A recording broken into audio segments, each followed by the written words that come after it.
Hello, everybody, and welcome back to Chaotic Neutral Games. And it's been a while, or it would be a while, for you guys who are watching us because we took a week off for Comic Con. And this week we have the return of Nick. And when I switch scenes, you'll be able to see his lovely visage, safe and sound back from the Americas. So I started doing these little intros before the game because otherwise you don't really get to hear much from me. Actually, you hear a lot from me, but mostly me telling a game. And somebody came to me the other day and started speaking to me about role playing. And the upshot of it is I had to say something to them that should be abundantly obvious right now, being that we're on episode 50, and that is I love role playing games. I love it. I've always loved acting. I've always loved improv and kind of uh, games where you have to think on your feet. And I love writing, and I get everything together. And recently, I tried to write a story, just a simple story, with the hope of maybe one day writing a book because I spend so much of my time writing. The logical thing would be to write a piece, right? And I realized that as I was starting to write that book and write that story, that there was something missing. And the big thing that was missing was, of course, the players. Uh, for some reason, it wasn't enough to just be me. In fact, it felt wrong just having it being just me, just my words on the paper. I'm happy setting up the skeleton of a plot and doing what hopefully I'll do a video at some point explaining this, writing long and writing wide. So writing the skeleton of a story and then putting meat on the bones as you're coming up to each session.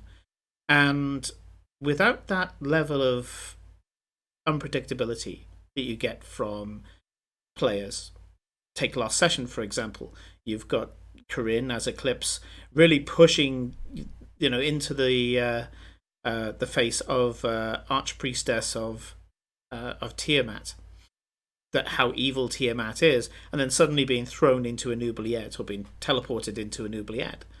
And who would have thought that would happen? That just came to me that had to happen because I'm thinking on my feet and reacting to what the players do. And it just seemed very flat and boring. Sat there looking at a screen or a piece of paper, I've tried both, and not having that input. And I realized that for me, this art form is a community thing, it's a social thing, it needs the other people. And I explained to this person I was speaking to why I called my channel Chaotic Neutral Games. And it's not for the reason that you might think. Everybody thinks of Chaotic Neutral as this kind of doesn't follow the established order, can be evil or good depending on the situation, and that's not at all what the name means. So when I thought of Chaotic Neutral as a name, chaotic actually meant embracing change, embracing the unpredictability of life, uh, the whole kind of reacting, thinking on your feet, and accepting that life isn't going to be this set out story, this set out plan. I had a huge amount of idealism when I was younger, and I had this whole route map set out ahead of me, this career and all the rest. But it was something that just paled into insignificance when I realized that that's not how the world works. And the best thing that you can do is just be grateful for what you have, be grateful for the experiences that you have, and love the fact that the world is the way it is. And just every strange twist and turn is something interesting. As long as you will see it as something interesting, life's never really going to get you down that much. The neutral part of things is actually just a word to represent equality. So this is a play on words that's all about change and equality.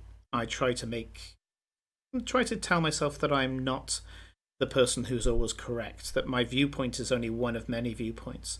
Now, okay, if your viewpoint means that you're being a dick to others, I'm sorry, I'm going to judge you. I'm just that kind of guy. But if somebody's living a life that I don't understand because it's so different to mine, as long as you're not hurting anybody, I will be interested in that. I will consider you my equal. I will look at you as an equal and be as fascinated about your life as I am about mine. And every day is another day of fascination for me. So chaotic neutral took on a different term, and when I plugged it in there when I first fired up Twitch and thought I could just go headlong into this and have really, really bad first episodes. I later on went into the Podbean and looked at various podcasts and found out there were 2 or 3 other shows called Chaotic Neutral, and I could only wonder why they chose that name. But it seems to have become something. We've got a small community, but I love it hugely that we've got these guys that stay together and talk together and play together, and it's something that has become something very precious to me, despite all the little obstacles and tweaks and gremlins that we find along. So with no further ado, let's go into episode 50 of The Benefactor.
Hello, everybody.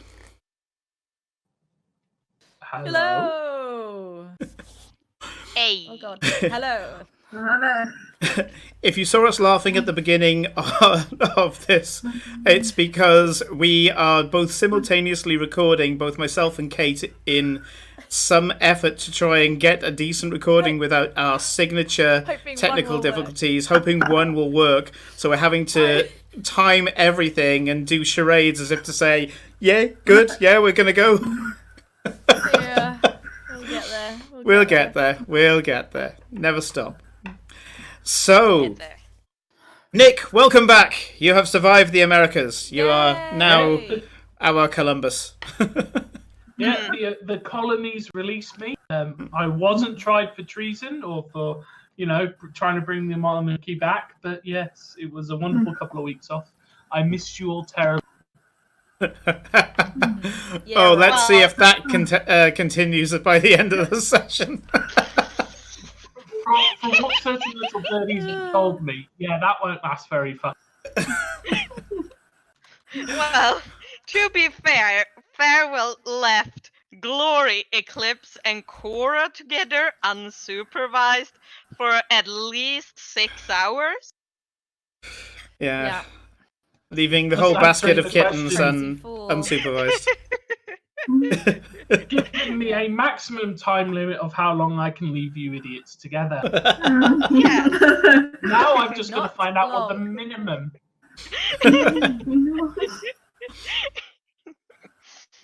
So, before we get started, quick question for Nick. How is Ronan Iden? So for anybody who's watching that doesn't know who Ronan Iden are, right at the beginning of our podcast, they were regular viewers. They are off doing real life stuff from time to time now, and unable to watch, but they drop in every so often.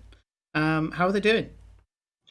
Very well, and they were greatly amused whilst I was horrified at the shenanigans you lot got up to. Haram. What? Yes. But no, they are very well, and it was wonderful being able to catch up with them after so many years since my the last time. Good stuff. And you were playing Pathfinder while you were over there as well, weren't you? Yes, Iden is a exceptional DM, and he very kindly hosted a Pathfinder game for me, my wife, and Roan. and I rolled appallingly, amazingly, and has probably my newest favorite character, her gnome druid, who has a raptor for pet called it begins with a V. I can't. It's just jumped straight out of my head, and it is just the amazing. Like, it's brilliant. I'll tell you all about it off stream, but it was fantastic. It was brilliant. Good stuff. Good stuff. And it's nice to see that they're still enjoying themselves. And I've just realised that I'd forgotten that your wife roleplayed, so we'll have to have Alison join us, if not online, just at some point for a game. And I say I've got some interesting things in my notebook that I want to run at some point that we could probably do face to face at some point because it's been a while. So. Before I get started, I would like to give a tip of the hat to someone who's becoming quite a friend and a regular conversation with us, and that is Michelle, aka Feline Trickster. She's provided a lot of the art on the show, being that we are patrons of her, and she occasionally puts together some sketches. We are of the tier on Patreon where we get a sketch per month. And so she's provided some sketches that I haven't revealed yet. And there's a sketch right now that I'm going to. So it's currently showing a picture of General. And it's a wonderful picture done by Feline Trickster, say Michelle. And if you see a slot on her Patreon where you can get a sketch per month, I thoroughly recommend it, but you're not allowed it because I know that the next person on the list is Nick, and we did remind her of that when we were at Comic-Con. This Nick saying, mine. I actually haven't made use of that wonderful perk yet. Yes! We talked about it, yeah. I didn't make use of it, or give it to Nick. But You need new art of the boy! Take it away from my best buddy. No. That I'll bully somebody else and giving theirs up.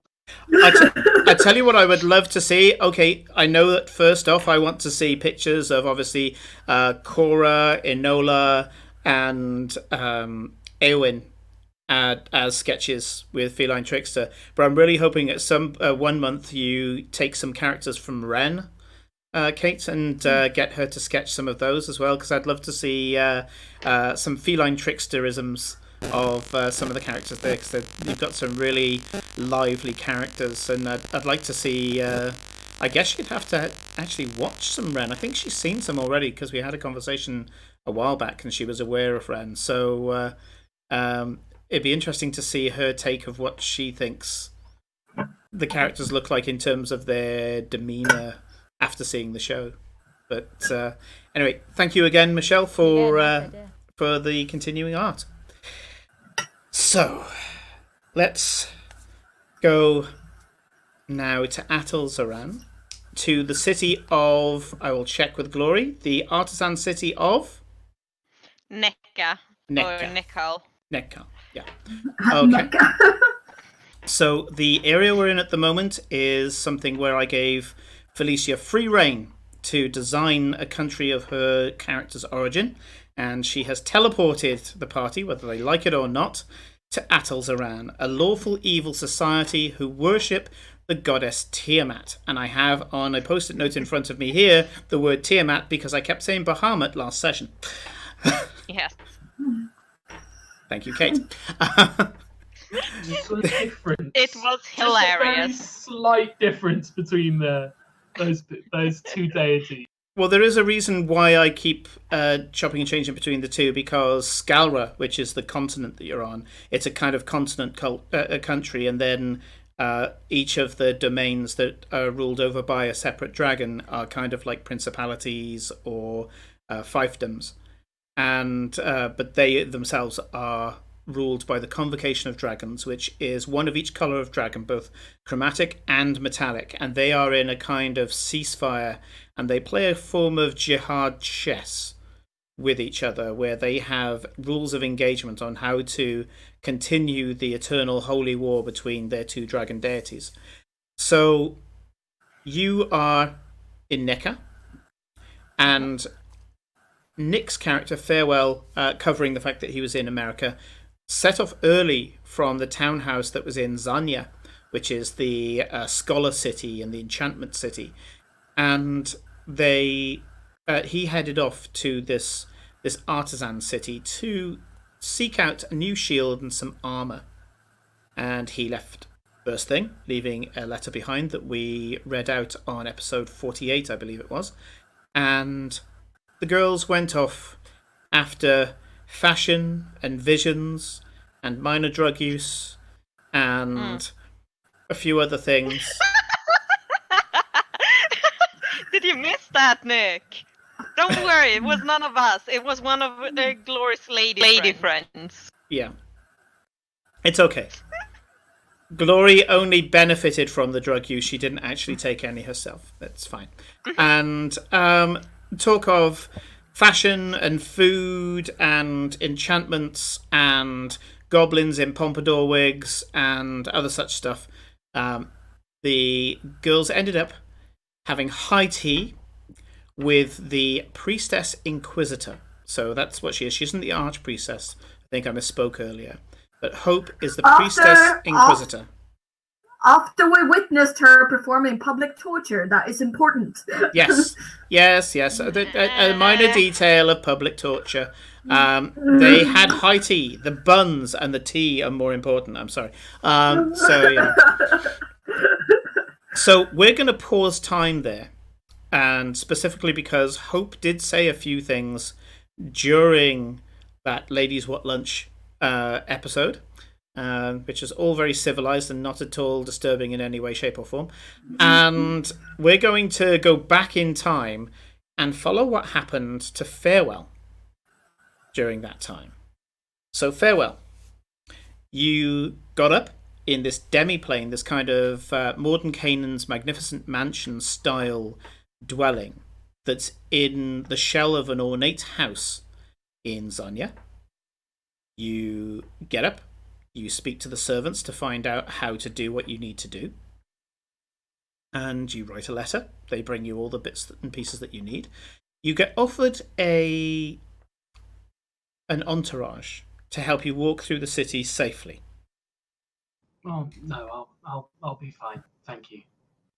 And the servant bows, and with the directions to the teleportation chamber, you walk out into the street. Zanya is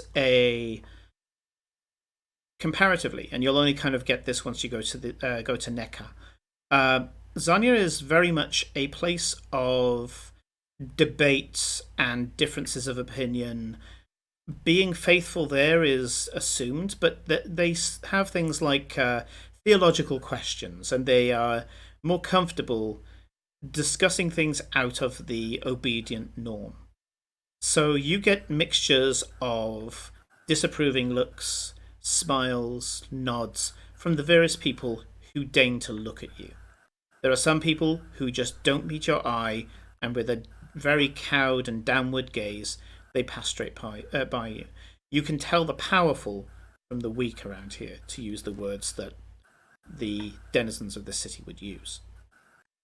You manage to trace your steps back to this teleportation chamber, which is a tall, dome-capped folly, I guess I would call it, for those who know Oxford at all. There's a place called the Radcliffe Camera, which is the thing that's in my head, and it's a chamber that has it's round, it's got pillars on the outside, and then the pillars turn into a kind of ribbed dome, and in between each of these ribs and pillars there's these beautiful windows, and this goes all the way around. It just has a subtle entrance to the side. Now that's the camera. This doesn't have a subtle entrance, it has a giant pair of doors, and the reason for that is that dragons have to get through. Specifically dragons that haven't learned how to take a humanoid form. You walk up there and you see some of the guard there. one of the guards looks at you kind of strange. He probably wasn't here the day before. But quickly, another one of the guards comes up and whispers something to him. And he snaps to attention. And as you walk up to the teleportation chamber, he says, "Ambassador Barebones, sir, where would you like to go today?" I'm sorry, what? And a clerk skitters around the side, little black robes, and this guy is he's a half-elf. He's a very small, wiry half-elf, and he says to you, "You've been granted ambassadorial rank, being that you are," and he starts to gesture towards your robes and goes, "of a different culture to Atel Zaran." That's a very delicate way of putting it. Thank you. I'm trying to get. I believe there's an artisan city where I could get new armor and some other that would be trinkets. Neca, sir. If you would like to go there, we can teleport you free of charge. You are, after all, here as a guest. Yes, please. Thank you. Okay. He ushers you into the chamber and speaks to another couple of clerks. These are wizards, probably like the Magi Domestica that I talked about in Ostergald, where they focus on one school of magic, one function, and they excel at that one function. They're not generalists like hero wizards who can just pick up any old spell because the player decided on it. These guys very specifically have got effectively a PhD in teleportation magic. They nod and they start tracing various runes in the air, attuning this magical circle, this teleportation circle that's in the middle of the chamber, very large one. And they do that for remarkably little time. You kind of expected that they'd take about 10 minutes, and they're done in about 1 minute. And the clerk that came to you before doesn't offer a name or anything like that. They find that they survive longer if they become forgotten minions. And he gestures and says, "Simply walk to the centre and the spell shall have effect." Thank you very much. And I walk into the center. You walk into the centre and you can't help but notice around you, especially with your passive perception, that you have all of these beautiful portraits on the inside of the folly. And the portraits are there literally to identify that if a member of the Tezcacoatl family or any of the higher noble families appear, that they will be recognised immediately and given the due respect, whereas people who teleport here without authority are normally detained and questioned. You step towards the centre of the circle, and you get about 3 foot away from the epicentre of the circle, and you feel the familiar lurch in your stomach, being that you've been teleported a couple of times now, and you kind of blink and look around, and you're there like, oh, everybody's moved places, and you realise that these follies are near identical. But then, again, because of your passive perception, you notice that some of the portraits are in different places, and you turn around, you notice some of the Blackguard that look the same because they've got these dragon-headed helmets, and they've got the visors shut, which means that the dragon's head is closed. Dragon's jaw is closed, sorry. And then you look at the clerks and the teleportation wizards, and you go, oh yes, they're different people. And this clerk steps forward. This one is a goblin, and he steps forward and goes, "Hello, sir. Your arrival has been announced by my counterparts in Zanya. So if you have any further need of us, we shall be ready for your every whim. Do you need any directions? Escort, maybe?" Just directions, please. I'm looking for a smith that's good with mithril. Oh, of course. And he gives you I'm not going to make up streets, but he gives you a set of streets, a district that you can look at. And he says, all the finest smiths are there. They should all have the implements required to work mithril. Oh, wonderful. Thank you very much. We are to serve, Master Farewell. Just farewell. Thank you. I am bound to leave. say ambassador at least, and yeah, as you walk off. So you start walking through the streets of Neca, and as you're walking through the streets, you do notice that there's a very different feel to this place. There's this same slight Art Deco meets New Gothic meets a kind of Moroccan opulence to some of the buildings. There's a lot of inlay and art that happens, but there's also a kind of shared aesthetic for the city. You have a feeling that there's very much a brief for anybody who's going to be building a building, that it must fit in with the rest of the city. And there's a certain amount of effort, even though I don't know how artistic Farewell is, but you're at least observant. You do notice that there's enough of a trend, enough of a fashion here, that you know that each building has been designed in such a way that it is both unique and compliant with the general aesthetic of the city. The streets are a lot wider here. You'll find that there's lots of carts with materials going past. Some of the materials look very expensive and have guards walking along beside them, although you have a feeling that there's very little crime here, or at least petty crime around here. You can see because there's the same mixture of people who hold their heads high and people who avert the gaze to anybody who does keep their head high. And your reception here in this very practical city is very different.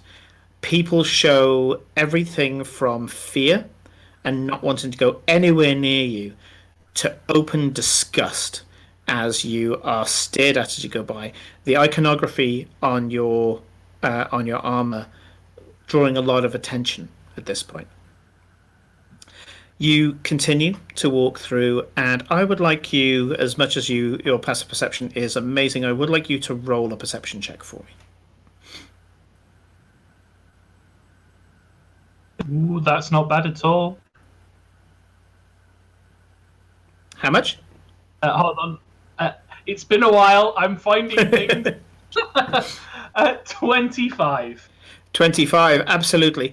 You clock very early on that you're being followed, and by multiple people. For 25, I will give you that you seem to be followed by 3 different factions. Well, I say factions, 3 different groups. So first of all, there is a very amateurish group of thugs that are walking behind you. They are holding themselves in a very readied, combat-ready pose, the way that their shoulders are, the way that their arms are, the way that they keep their hands close to what you consider to be concealed weapons. Actually, 25 you know to be concealed weapons. They're keeping a distance, as much of a distance as they can, but every now and again, you can tell that they've kind of lost you a little bit in the crowd, because the streets here, not only are they wide for carriages, there's usually like a central reservation, and instead of it having a barrier in between, it has stalls. So anybody who is not able to get a shop, and you notice that the ground floor of every building is a shop of some kind, whether it be an artisan's workshop where you go in and negotiate prices for things, or it could be that it's just a general boutique. People who can't quite do that, they do have stalls. Stalls are very prevalent around here, which means that there are crowds of people watching demonstrations and bartering for things. So every now and again, these people who are following you will just lose you just for a second, and they'll clearly panic, and then when you kind of when they kind of see you again, they'll go back to acting nonchalantly, but you're just spotting it. It's not a problem for you. What I will do for that group when I first clock them, because we can deal with the other groups in a second, it's just that particular group. I'm going to use thaumaturgy, that I'm going to point into the middle of them. I can create ominous whispers in a certain point. So as they come through the certain point, I want to create whispers there that go, "He knows you're watching. The Raven Queen will punish you. Run whilst you can. Run whilst you can." Okay, I'm actually going to do a I'm going to see if they wig out.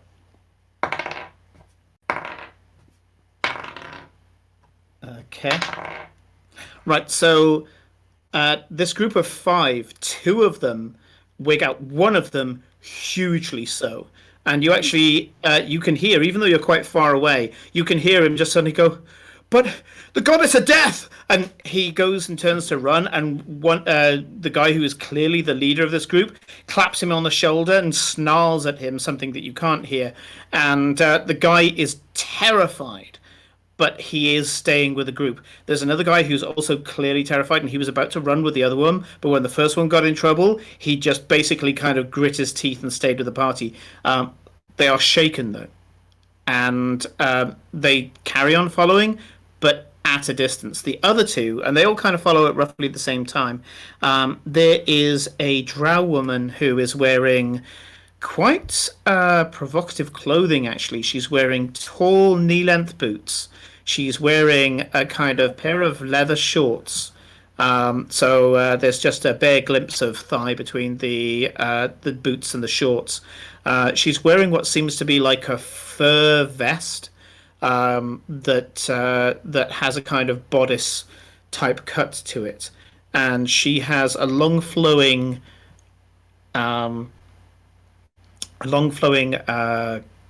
cloak that's fur lined, and the hood is up.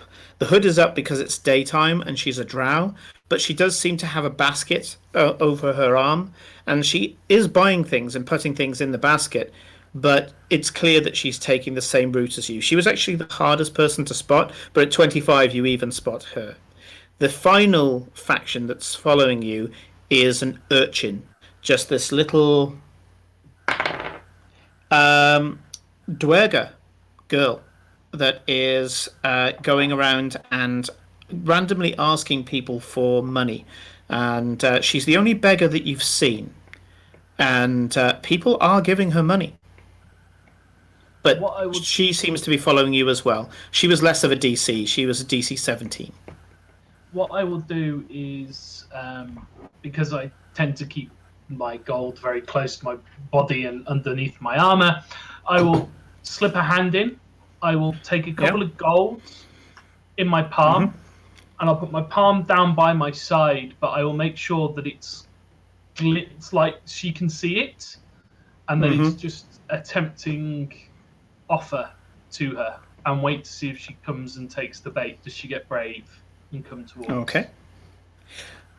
You continue to walk, looking, following the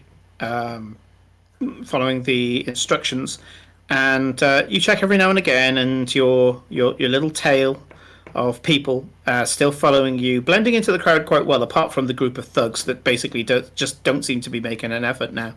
And you do notice that the thugs are getting closer and closer. At this point, you see you know that you have reached the end of the directions that you were given. And as you scan around, you can see that there are icons on the nearby workshops that declare that you are in a street of master smiths.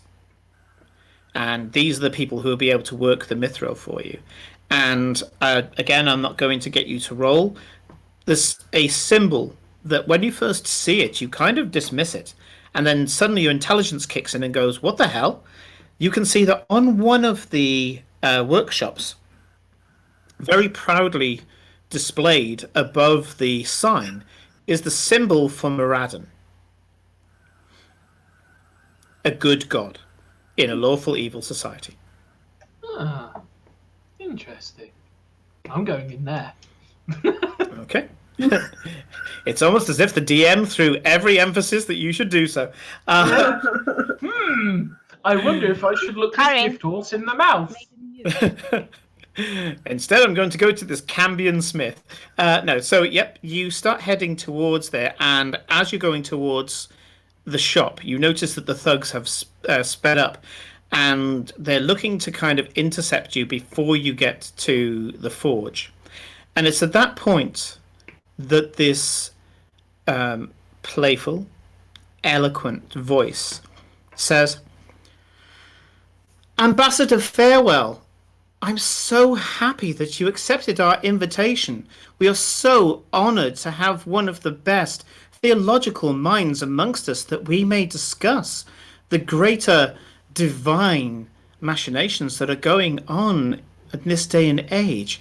I do hope that you'll permit me a dance tonight on our revels. And at that point, the thugs disperse, as in they go down alleyways, they back down the street and turn around corners, and stood in front of you, and you could have sworn you didn't see her before, and you're an observant person, is a tiefling who has a slightly darker than dove grey skin. The same colour as her skin is her horns, which go straight up, and she's wearing this free-flowing gown, and there doesn't seem to be, and I'll point out at this point because the girls have met her in slightly different dress, there's no iconography of any religious kind on her dress. And I'll bring it up on my recording, but we've shown it before. Hope Tezcacoatl is who is up here. So she has a charcoal-coloured hair. Oh, yes, Felicia? I was gonna add that her metal corset has the symbol on the back of it. Has which symbol? Her gods. Yes, but he won't be able to see it here. She's currently in casual clothing. Mm-hmm. Yeah. But that Yeah, is she's casual. Oh well. Well, Just yeah, so you know. There'll be some small things, but as he can see right now, being that he's just seen her this second, she seems to be in casual clothing, and this is a deliberate ploy on her part. Is that she wants to ease herself into Farewell, bit by bit. Yeah, I was just gonna add that since you mentioned no symbol on her, because that's something I just remembered I forgot to tell you. Sorry. Okay. So there are certain things that you find familiar, Farewell. The first is the same glowing eyes that Glory has. She has these kind of snowflake freckles on her face. Green lips. You're not sure whether it's lipstick or those are her actual lips. She seems to be bedecked in subtle but very beautiful and very expensive looking jewelry. And she has this long, tapering tail that ends in this kind of barbed structure at the end. And as I say, I've got the picture up on the stream at the moment, but look back to Felicia's picture if you need to, Nick. And she's bright, young, playful. She looks at you with a smile that I would compare to Natalie Dormer's smile. This kind of slightly crooked, mischievous smile. And she walks up to you and offers her hand very graciously, like some highborn noble. I will gently shake it, and I'm very grateful for you for scaring them off. But I think you know who I am when I have no idea who you are. Oh, don't worry about them. Everybody watches everybody in atolls around. You just gathered a little bit of interest since you were seen in Sanya. I'm sure that whoever it is, they know that we have the situation firmly under control now, which is why I announced your title, which is quite possibly the best shield you could have right now. My name is Hope Tezcacoatl. I am Glory's cousin. That's my first introduction. Oh, well, it's a pleasure to meet you. I'm Farewell Barebones, but you already knew that. I did indeed. My aunt was very abrupt and very timely in informing me that you were here. It's proper that I give you my second formal introduction, though, and that is that I am Priestess Inquisitor Hope Tezcacoatl of Tiamat, Mother of Dragons. Okay. And she's still smiling as she says it, and she says, you decide to walk around with your religious iconography on you. And at this point, she just waves her hand, and her clothes dissolve. They're an illusion, and she's wearing a priestess garb that I've previously described. And it is just flowing robes, and this time there are more. There's more iconography to Tiamat. And she says, "We respect your religious differences, Mr. Barebones, as long as you respect ours." Look, I thought it was obvious, but I'm not here for conflict. I simply want to help my friends and be on my way. So, no, I'm not looking for a fight. No. And we respect that. And from what we've seen so far, we are confident that you will behave appropriately. Be careful of any words that would sound like evangelizing and criticizing of our religion, and we should be fine. We appreciate that there will be things that you will find distasteful, and that you will not be able to stop your facial expressions and to be able to express your disgust. We don't expect you to lie to us, Mr. Barebones. Just acknowledge that, well, if I was to walk into your city, Ostergald, dressed as I am, I think I would be struck down immediately, would I not? The nearest paladin would take my head. Yes, the followers of Pelor tend to be a bit zealous, but the wonderful thing, Miss Hope, is everybody ends up with my Dark Lady. Doesn't matter who you worship, you all start at her feet. Indeed, she performs an admirable function, and we have no qualms with the Raven Queen. In fact, there are people within the city who are given sanctions to worship her.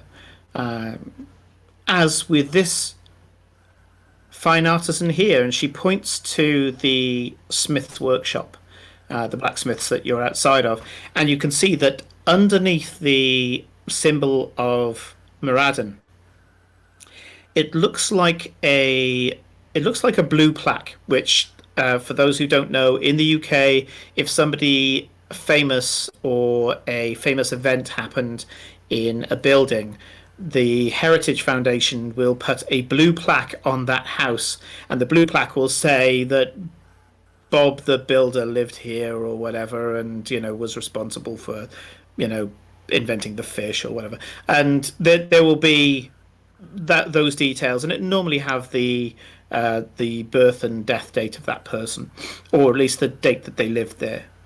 And there's a similar type of feel to the small iron plaque that's been put under the symbol of Moradin, and the symbol it says this citizen is given sanction as a visitor to our country by our Lord Freynier to exercise his religious freedom. Interesting. I open the door and I go, "After you." She steps in, and the poor dwarvish woman, who is currently in the middle of bending a bar, and you can tell the bar is incredibly hot, and she's got this pair of tongs, and this pair of tongs has got it's kind of a split tube that opens and closes, and she's gripping the end, she's pulling it round, and as she sees Hope walk in, she suddenly just breaks the bar. So this metal bar just snaps in two, hot as it is, so it's easier to break. And immediately she throws it to one side, and with a show of respect, bringing her fist to her chest, she says, "Priestess Inquisitor, to what do I owe this pleasure?" And you can tell that, even with the light of the forge and the fact that she's kind of flushed already, she is clearly in a heightened state because she recognized who came in. And Hope goes, "Oh, I'm just here with my friend, Ambassador Barebones," and she steps to one side, revealing you. He's from near Meridia, in fact. He is from I'm from everywhere. A little bit of here, a little bit there. I'm a nomad, by choice. But transported over from the old empire of Vardencourt. And you can see that this dwarf nods her head and says, pleasure to meet you, Anna. Are you here on business, or am I being given a missive? Well, I was wondering if I could commission you for some work, and I have some mithril, and I was wondering if I could get some stuff or trade it for items you may already have that would help me and my friends. It would be my honor, Your Honor. Of course, I would be very happy to do so. Would you like to have a sit down with me now and discuss the designs, or are you currently entertaining Priestess Hope? At which point Hope says, "No, I was just making Ambassador Barebones' acquaintance. I would very much like to discuss a few things with you a little later, if I may. Maybe when you go to Coatl. I have no doubt that my glory will be taking you there." Sure. I look forward to our conversation. I shall leave you to your purchases. Enjoy. I guarantee that you will not find artifice anywhere in Illyria of this like. This is why, after all, that we have Mistress Blackforge here. Goodbye, Farewell. And Goodbye, Miss Hope. with a curt bow, she heads out. I'm having my voice repeated back to me a sec. I can hear that as well. And I can hear myself. Is it still doing Oh, it? very weird. No, it's just come back. It's fine. So, oh no, it is repeating back to me. No, it was me. It was me pissing about with stuff. I think I've stopped it. That on and off, we've been hearing it. Yes. Naughty Kenny. Technical issues that we can switch off with a push of a button is stuff I can live with. Okay. True. So, Just trying to make everything work. it's appreciated. Thank you, Kate.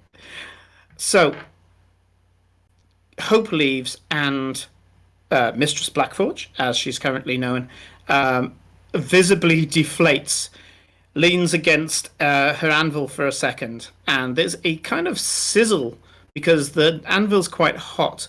But not noticing the pain at all, she reaches into her armor and pulls out from her breastplate a hip flask and unscrews it and takes a huge pull on it.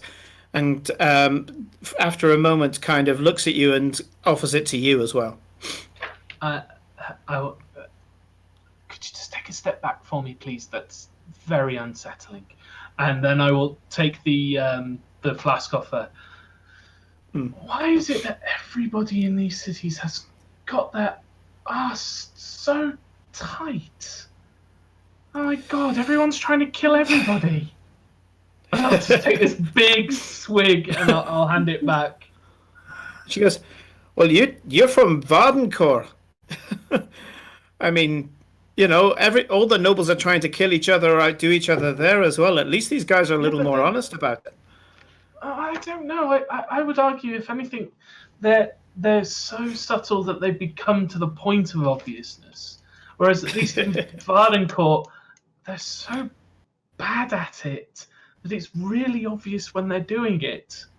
It's No, different. I agree. Even though it's the only way I can describe it. Yeah, different certainly.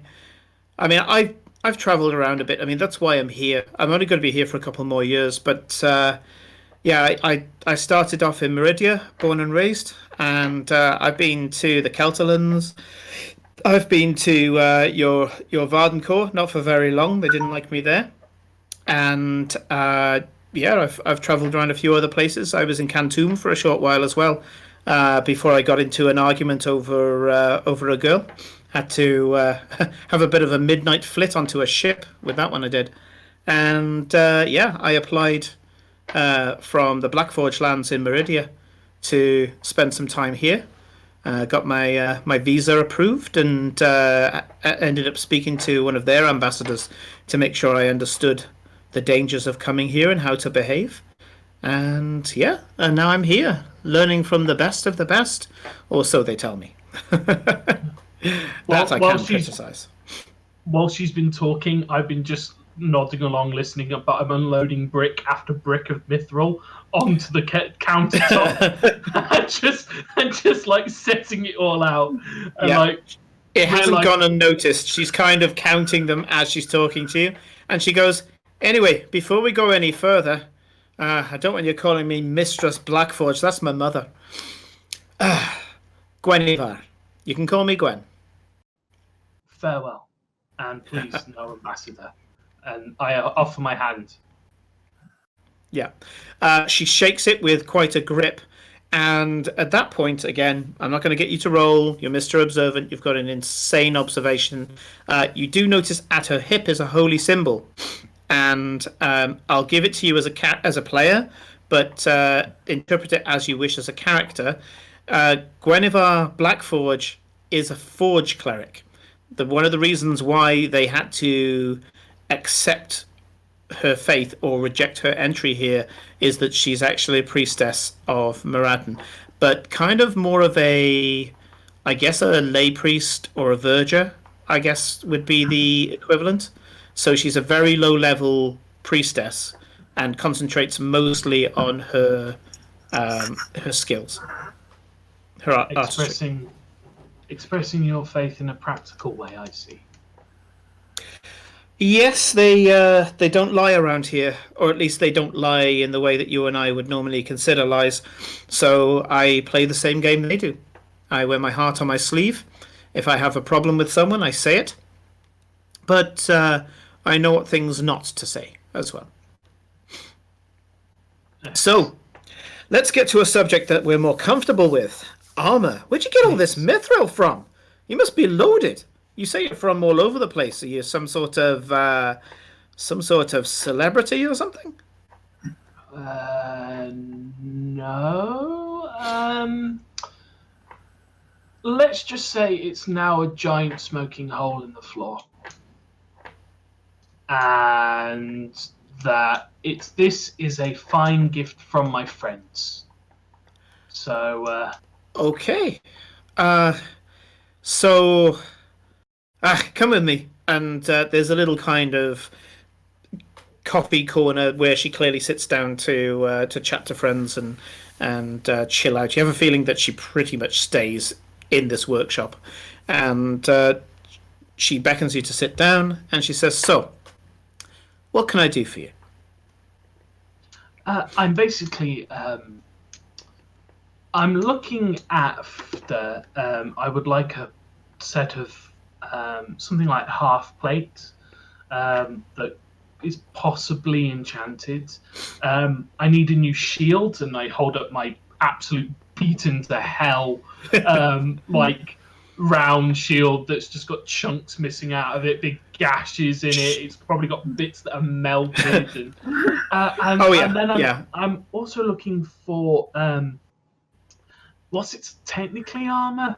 It's more to do with resisting charms, and I figured that this might at least be somewhere to help.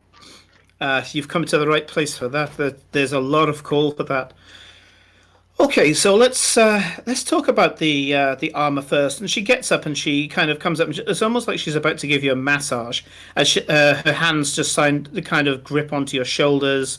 At one point, it's almost like she's about to throttle you because she puts her hand around your neck, and you can see that she's kind of measuring you with her hands. And Farewell will twitch every time she touches him. It is uncontrollably. And in all fairness, she's not touching your skin. She's touching your armor for the most part, because you're currently wearing armor. And she goes, "Okay, so the good news is that if you want half plate, I can make half plate out of full plate. It's just a case of reshaping panels. And so I think that the half plate is not going to be a problem. We can get those We can get those sorted out. Unless there was a specific enchantment that you wanted in mind, we could probably just get you some mastercrafted mithril half plate if that's amenable to you. Yeah, I have a friend that probably could help with the enchanting bit, and so I'm quite happy to leave that to her. So yeah, if you could do that, that would be amazing. Oh, lucky girl. Sorry, lucky boy. Yeah. Girl, no, you were right the first time. No, I was saying that you were the lucky boy. Sorry. Yeah, so yeah, it's sure. That's something I can put together. I haven't got all the pieces myself, but I've got enough allies around here that I'll be able to just pay them in kind and get the things I need. I could probably do that by the end of the day. So the armor itself is the easiest part. Fantastic. Yeah. So let's go on to the other two. So you wanted a form of mind shielding. That's something that we can arrange as well. I say that's fairly simple. You can get that in a number of different forms. There's somebody I know who has a belly button piercing that does it. I'm going to go with that's probably not for you, but yeah, I could find some kind of trinket that we could affix, if you wish. Yeah, I'm quite happy, or or a headband. Surprise me. Just as long as it's not a belly button piercing. I don't have any piercings. I wouldn't really want that to be my first one, as I think that would be very difficult to explain. I know you haven't met her, but I have a very halfling friend, and she would never, ever let me live that down. Ever. I see. Ever. So, I think the best thing we could do with you here is, how would you like me to just take whatever I can find and put it as an icon on a helmet? That would work. I'm sorry, I haven't spent much time around your kind. You kind of got those bitty gills. I lean down and go, and they twitch as she talks. And she I'm goes, like, how delicate are they? I don't want to be damaging them with no helmet. oh no, they're mostly bone, and I sort of flick them and just skim between. They don't actually hurt that much. So no. Okay. That's why I tend not to wear like full coverings, because it actually does make hearing and breathing underwater difficult. But anything that can go over the top of them or around them, it is very good. I can do you a gladiator-style helmet. It's made for maneuverability rather than anything like that. It means that anyone tries to bean you, then it'll protect you. But there will be bits that somebody might be able to jab in from the side and stuff. But it'll give you some protection. And more importantly, I put that icon, whether it be a brooch that I kind of put as an insignia or something like that, or it could just be some sort of gem that I affix and then put whatever chevrons you want around the side. To maybe a raven I could put around the side. That should be able to help you out. And as I say, that's a really common thing here in Atalzaran. So I'll be able to get a few things to try it out with. So, okay, so we got a helmet with a protection icon, and we've got a good set of mithril half plate. Those two things, absolutely fine. Let's talk about this shield. And she goes up and takes a look at your old shield, and there's a nod of approval and a smile as she raises her hand to her chin, and then as she brings her fingers across her chin, there's a rasp sound, and you realise that what you thought was soot on her face is actually a full 5 o'clock shadow. And she says, oh yeah, but most dwarfs that you've met, most female dwarfs that you met, haven't had stubble. This is, I think, the first time you've ever seen a female dwarf with stubble is Guinevere. And she says, well, okay. I think this one needs replacing. I don't think there's anything that... do you have any part of this shield that you're particularly fond of? Or are you just happy to give it a good burial and trade up? It deserves a good retirement. I've had this one for a very long time, but no, there's nothing I need to keep. I've already taken what I wanted anyway. Well, in that case, as part of personal payment, I will take that shield and have it on the wall. A well-travelled weapon or shield is something to be loved and something to be treasured. But I dare say you probably wouldn't be able to walk around with it and another shield. It'd be somewhat cumbersome. How do you like that idea? Very much so. Thank you. And it'd be a good reminder of our acquaintance as well. Maybe it'll be a reminder to look you up when I'm back in your neck of the woods. She refers to the prime material plane. We are on the prime material plane. Yes, as in, instead of your neck of the woods, Mine. it's your neck of the prime material plane. Yeah. Yeah. It's hardly a wood. I would like that very much. I was thinking for the shield, I'm looking for something in a kite shape, and then I'm also looking for something that would protect against poisons and/or diseases. Okay. Once again, protection from poisons and protection from diseases, very common in Atol Zaran. To get a disease here is quite an embarrassment, especially for the highborn. And well, poisons. Do I really have to spell it out? Yes. Okay. Once again, I'm sure I can find something that I can put as an icon onto the shield. As for the shield itself, as I say, I'm not going to really require much in the way to do your armor because I can just piece it together and reshape it slightly from any full plate that we have. So yeah, I guess most of my time would be making the shield. Any particular shape other than kite shape? Yeah, and I open up my I take my book out and I pop it on the desk and I open it up and you can see that he's been sketching out like designs and stuff in his book about how he wants it to do, and I'll spend the time sort of going like that one, but with more of the feathers and the iron there. Can that be pointed? Is that, you can jab that right in on the throat? That really works quite well. And then on the armor, I'm like, I know you talked about you could piece it together, but could you do this? And then he'll talk about some of the more artistic designs that he wanted to get on there, like some engravings and things like that he'll ask for. Yeah, she picks up a piece of scrap metal and picks up a steel. That's Stle. So if you know the Shadowhunter story, the steel is what they end up giving themselves the angelic tattoos of, and it's just a pokey stick that you use to etch things. And she concentrates, and almost like she's flourishing a wand, she suddenly just weaves this pattern, and there's a beautiful Celtic braid that goes along the length of this panel. And she goes, and she does this in like less than a minute, and she says, "I've got your backler." Fantastic. She puts the steel to one side. One or two of those braids alongside the feathers, that would be amazing. Of course. Although I have a feeling Felicia might turn around and go, "You get now I have to do Celtic weave." No. She doesn't at all. That's purely just for Farewell to know in fly.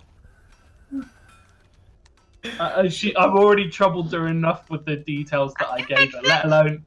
I can fix it. I'll fix it in post.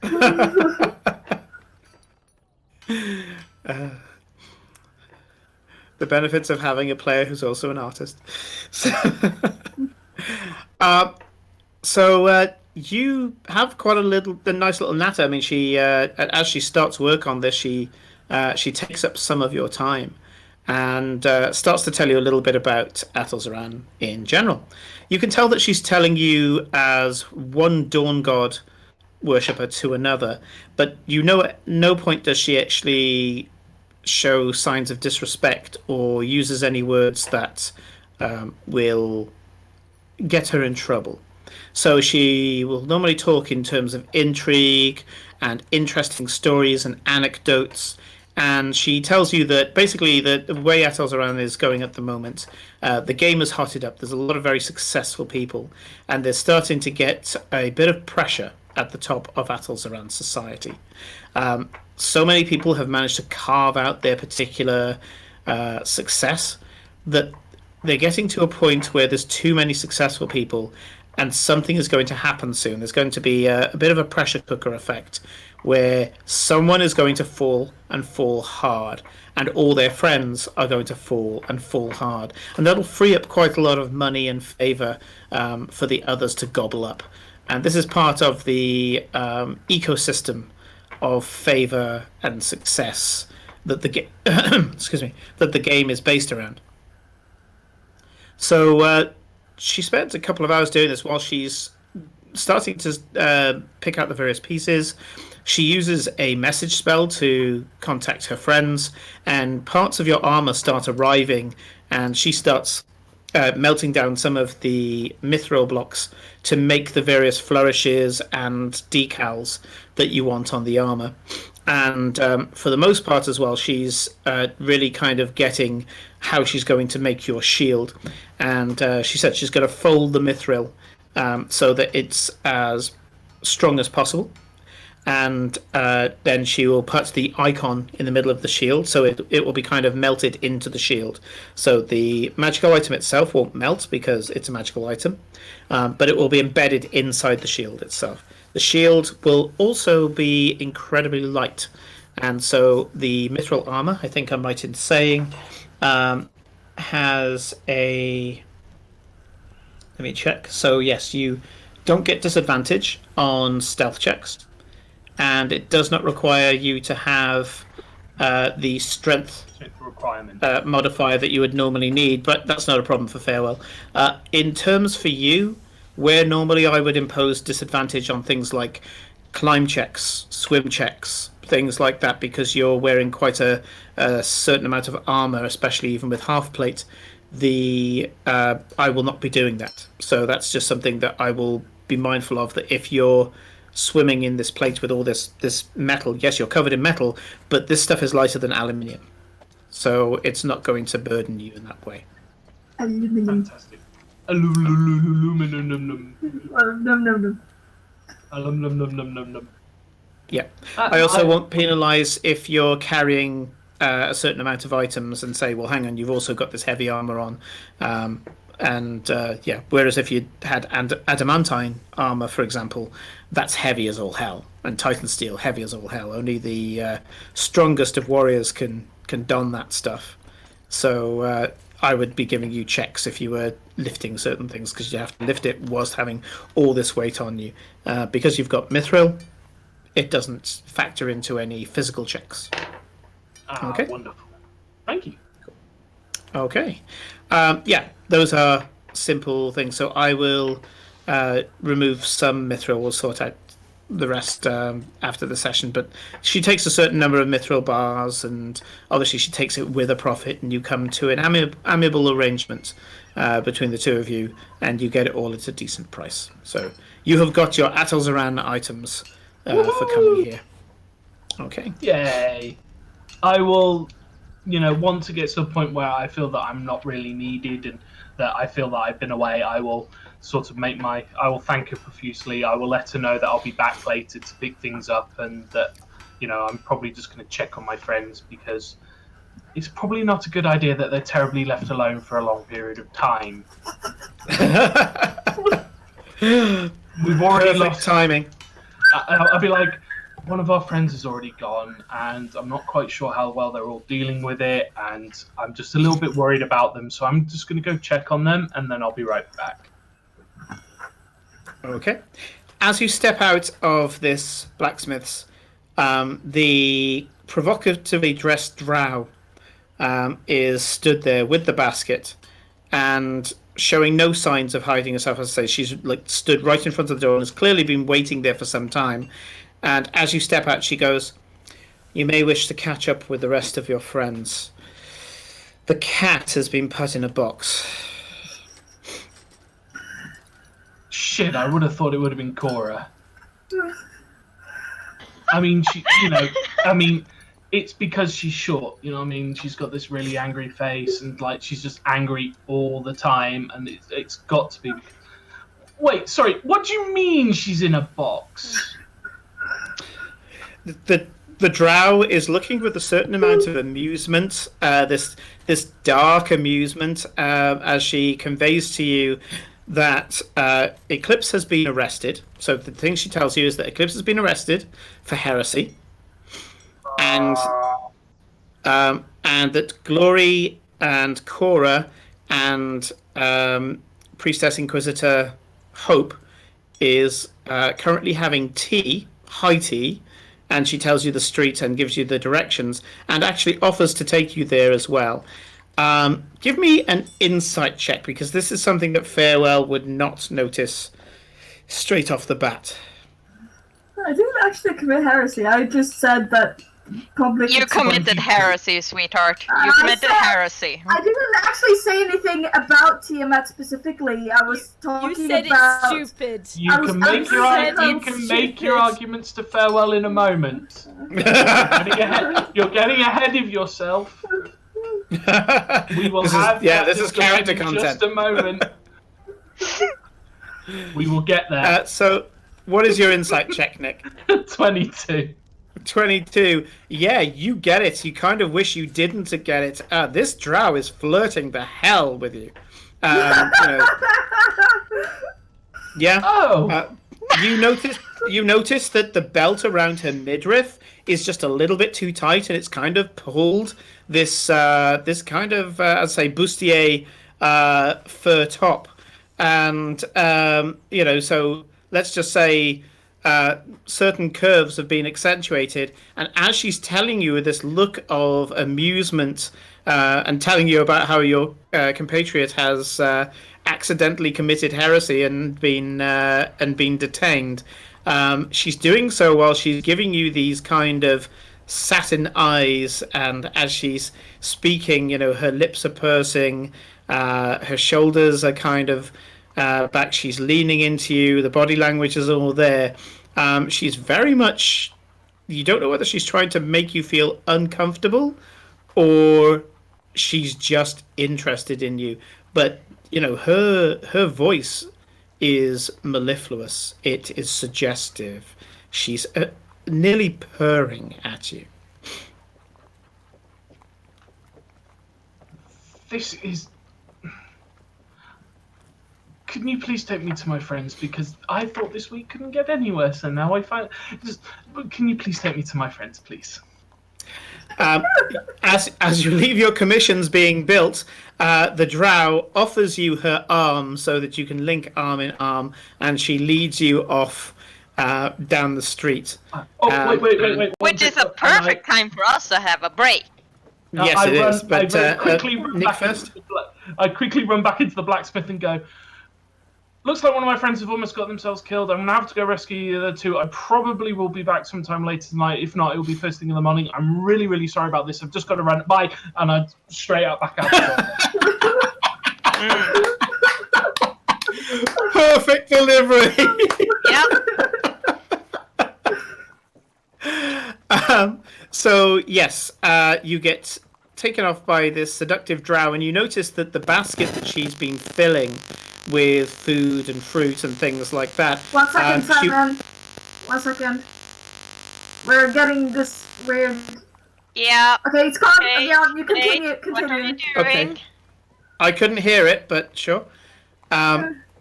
So she takes this basket that's full of goodies, and the urchin that was following you, that's now no longer following you, and she's just sat on a doorstep. And this is the urchin that kind of gave Hope a nod, so you think that she may have been Hope's agent. And the drow hands the basket of goodies to the urchin. The urchin looks at it and gives the drow a really acidic look, as if to say, "What the fuck are you giving this to me for? I don't need this." And you do hear, although the drow doesn't look back, you do hear the basket being thrown on the floor, and if you do care to look back, Farewell, you notice the urchin is completely gone.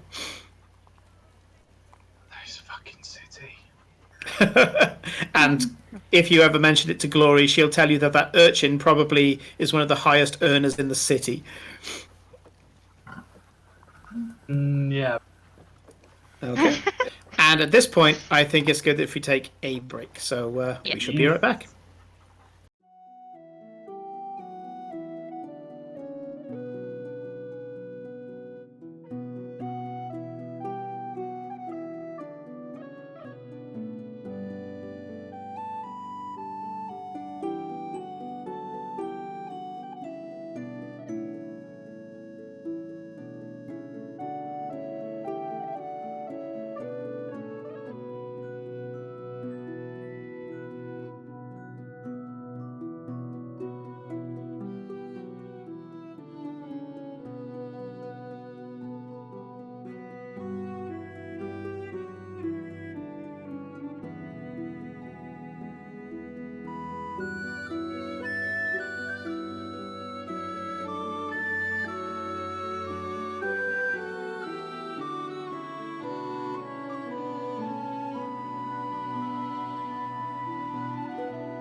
Still trying with that timing. So, in the first part of the story, we caught up with Nick's timeline. Tried to go through all the various bits that he was doing whilst the girls were causing havoc. So you get walked through the streets of Neckar, and the drow, after she has had this original conversation with you, is quite quiet, and she's just sashaying through the streets with you on her arm, and she comes up to this beautiful, opulent-looking building, and it has very much the cafe culture outside. And looking at the delicate delicacies that are in front of each of these people, you have a feeling that they sit out in the street to show off their wealth. And this is very much the new money, old money thing, because inside there are people who are not making a show of their wealth. And this kind of shows the two types of people who have money. She gestures inside, and as you go in, she stands outside, and someone approaches her as you're walking in. And I'm gonna, let's have a perception with disadvantage, because if you catch this at all, you'll be catching it in the reflection in a window. It's still not terrible. 17. Yeah, absolutely.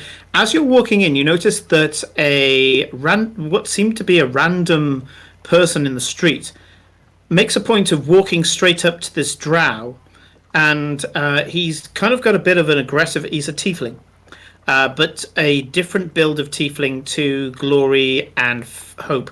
You don't think there's much of a family resemblance.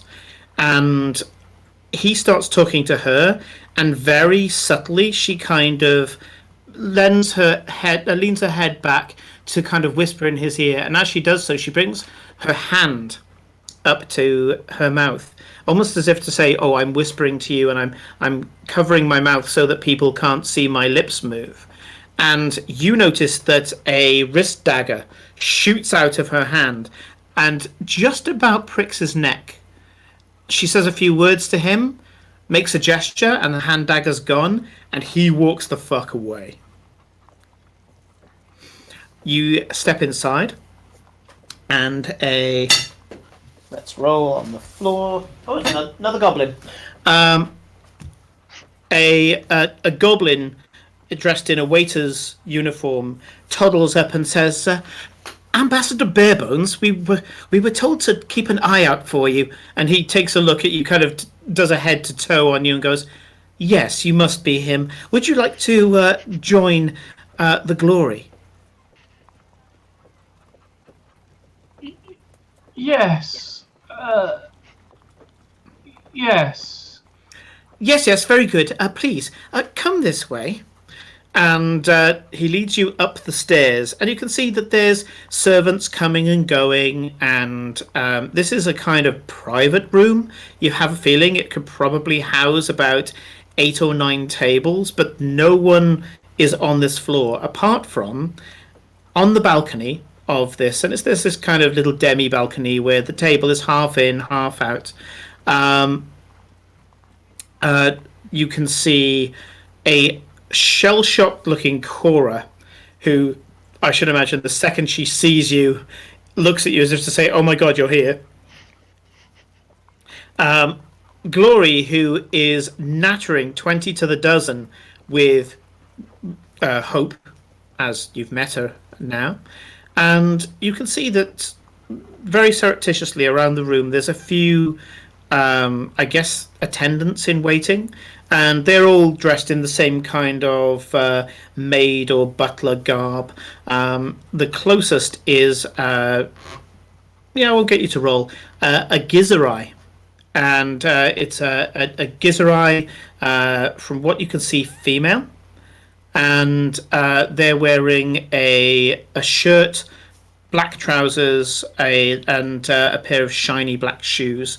And kind of standing at a little over-rigid attention And as I say, Cora, I'm going to say spots you first because Glory and Hope are nattering like a pair of schoolgirls. Hi. Where have Oh, you farewell, been? I went shopping like I told you. Yes, we got why- the letter. It was together. absolutely lovely. Wait, why am I in trouble? I'm not the one that got arrested. Oh, you know that yes. much. Yeah, some strange drow woman that just almost stabbed somebody outside.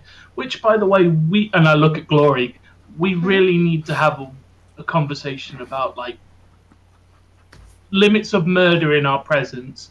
And then I turn back to Cora and be like, are you telling me that you guys couldn't go, like, one day without causing a fight? I mean, what's going on? Well, maybe not us in general, but definitely Eclipse was... I don't know what had her, but she would not shut up and... is now in trouble. Define trouble. Not dead. We need to leave pretty soon. Hope and I will work on getting Eclipse out of jail and not killed. We're aiming for exiled, so... And you notice that Hope is sitting back with this slight half smile, deciding that it's better that you hear this from your compatriots. Glory, just a small feature for you. When a drow is mentioned, you look over the balcony, and stood there is the very fit, very powerful drow house assassin. You know her as Verbena.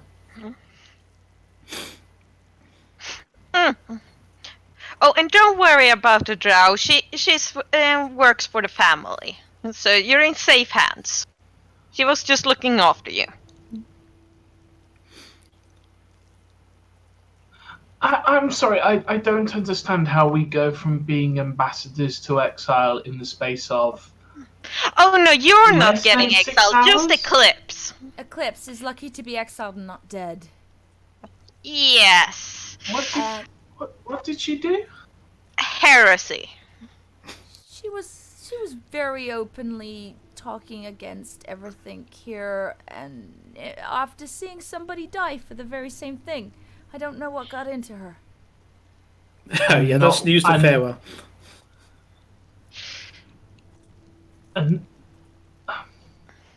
You've missed a lot. Just going off on your own when we came into a new place, and you just went off on your own. Well, he Sorry, did I love the fact that Farewell's the one being told off here. This is great. Of course, sweetie. He went shopping, so Farewell did might have we. been able to talk sense into people. Cora can't. That is true. Yes, so she's very angry. Anyway, So- I'm back. Sure. Fix this. How? I don't know the way that you can fix things.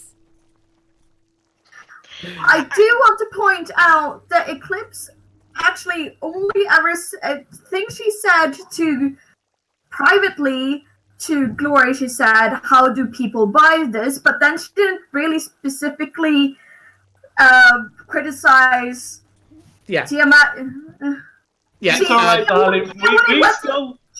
We still got- love you. We love you. Yes, to but death. I want to clarify, because it was just a bunch of argument. She was mainly pissed off at Hope and was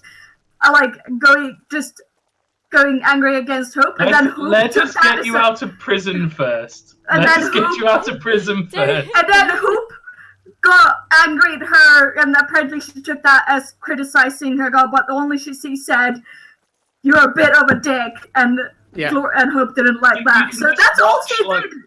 Yeah, be let honest, me clarify.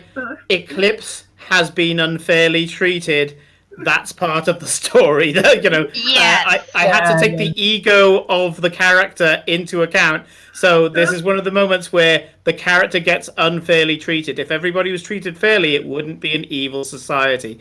So yes, basically, Hope got a bit of the ego in a twist. And was just like, I don't like this cat. I'm going to tell this cat it's a bad cat. And that's what she did. So it's all Hope's fault, I would say. I'm sure the players agree with you, but yes, you know, as far as this society is concerned, you're an idiot. Yeah. But Does it really matter behind who's the- to blame? behind You're the- in an oubliette. We need to get you out. yeah. Yeah. It's the type of hijinks you get by going to an evil society. I would have been disappointed if you just coasted through being here. It meant I would have been doing my job properly. Yeah. Good. Now, and I don't think I've ever had a character thrown into an oubliette before. I'm not doing it properly, I'm sure. Just saying, The Eclipse mother knows of this. all fucking headaches already. Right, okay. Well, there are things that we can do, aren't there, Ambassador Farewell? Farewell, I would like you to do either a history or a religion check. Your choice. Ooh, I've got to check which one of those are higher. Probably religion. We will take religion for 500, please, Jim. Okay. Ooh, that's really good. That's a 24. 24, See, nice. these new fucking dice are rolling really well. The dice I used in America, fucking awful. Okay. Well, this is my favorite dice. It's the same dice, so we have. So, Dice buddies. you know, Farewell, that you can come together with Eclipse as ambassadorial rank, and especially as I believe that you count as Eclipse's vicar, her pastor, her priest. You are allowed to go and speak to Eclipse and to guide her in your role. And you may also help her and represent her in issuing a statement of apology, which should do well here. And She's you not know, going to apologize. Hope is going to Hope is looking at you as if to say, "Come on, what are you going to do about it?" Not in a kind of threatening way, but in a playful way. She. No, I'm not going to get you to roll again. Your passive is high enough. You do see that Hope is slightly rosy-cheeked. She's kind of blushing around glory. She's incredibly happy right now.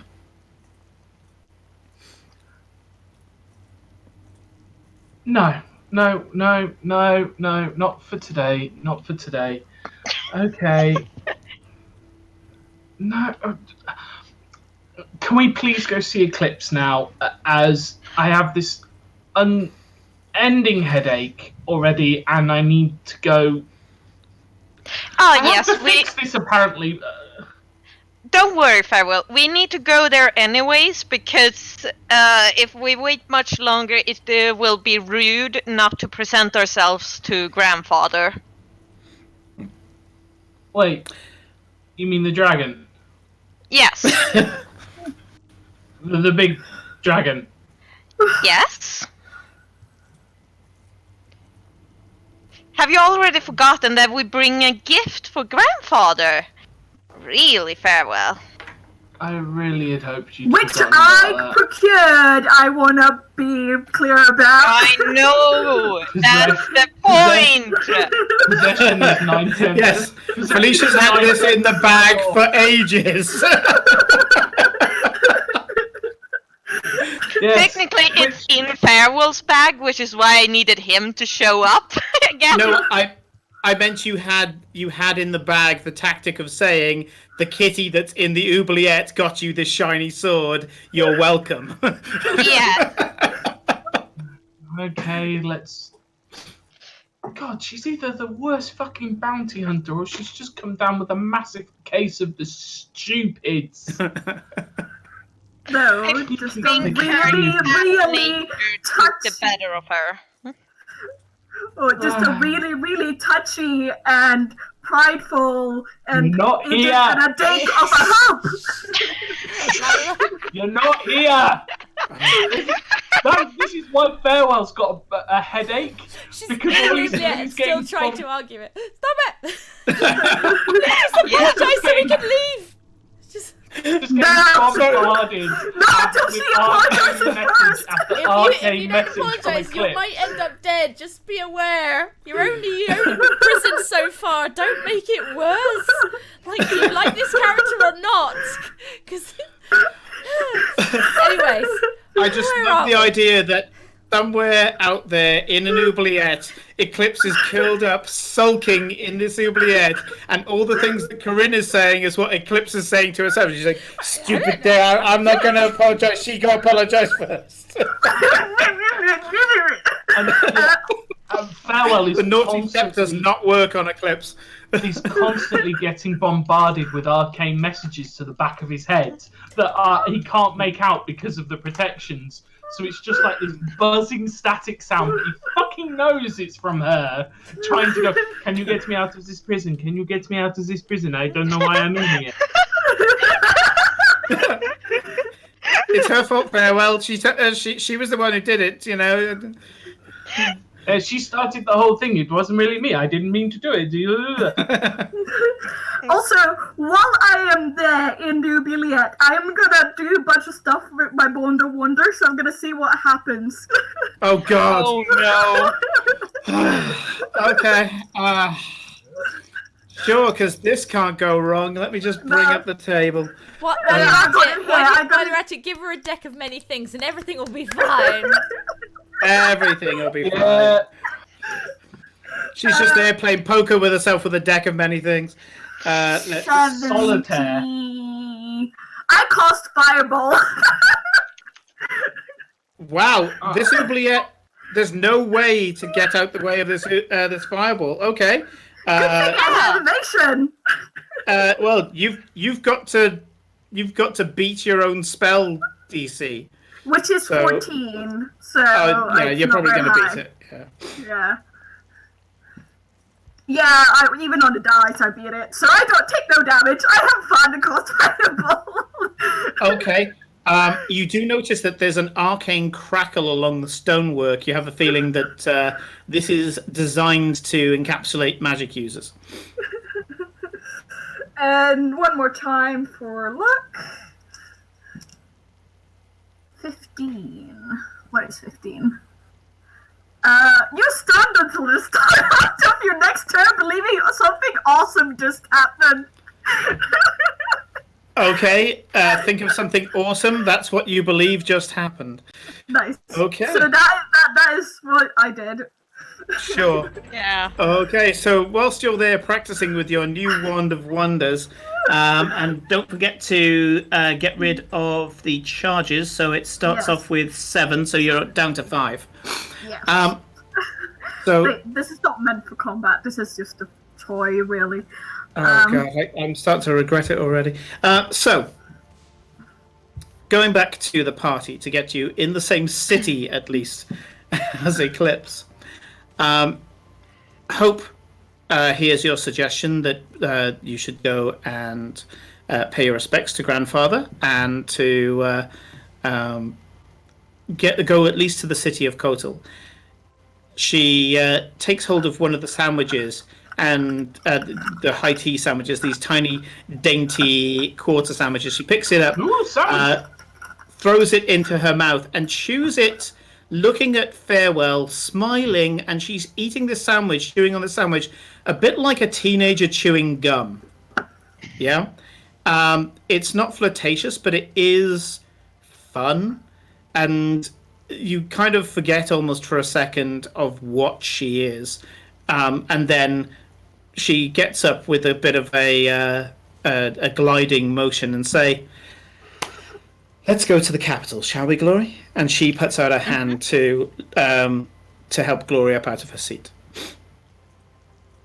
And arm in arm, best friends, Glory and Hope step out of this beautiful, opulent cafe environment. And when They step outside. The drow woman bows deeply to Glory and falls in step behind both Glory and Hope, but not before tipping you a wink farewell. I just put Cora between me and her. I sort of like step round the other side of like Cora, and so like I'm just like, it's weird. It's very weird. Oh, right. That's what you've been doing, huh?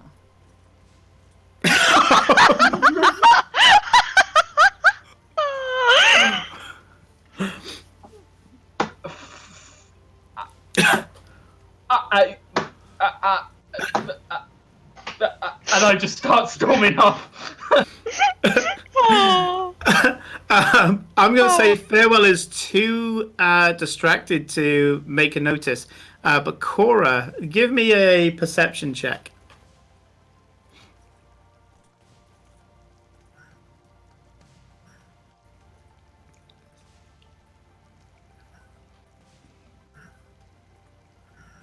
Hold on, I haven't even got my freaking character sheet open.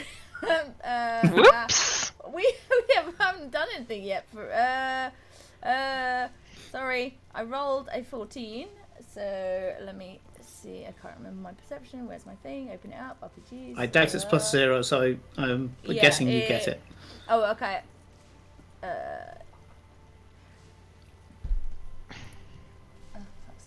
+3 to perception, so yes. Yeah, it was a DC 15. Sorry. Yeah, so after this brief exchange between you and Farewell, and you saying to him, "Oh, so that's what you've been doing," you do notice that the drow sways her hips just that little bit more, kind of reinforcing maybe your suspicion. And even though she's got this cloak behind her, there's definitely a little bit of booty swagger going on there. And yeah, out of character, Verbena is fucking with you all because that's her style. But yeah, she's giving off all of these things as if she's very much into Farewell. Nice. So, you amble through the streets, and I presume that Farewell catches you up on the fact that he's ordered his armor and everything. Hope will have mentioned that that when she met Farewell, it was outside of Mistress Blackforge's workshop. She gushes about having a Blackforge, making such beautiful items in one of our cities. And she says, I'll send somebody to arrange for the items to be brought to the Tezcacoatl household, Ambassador Barebones.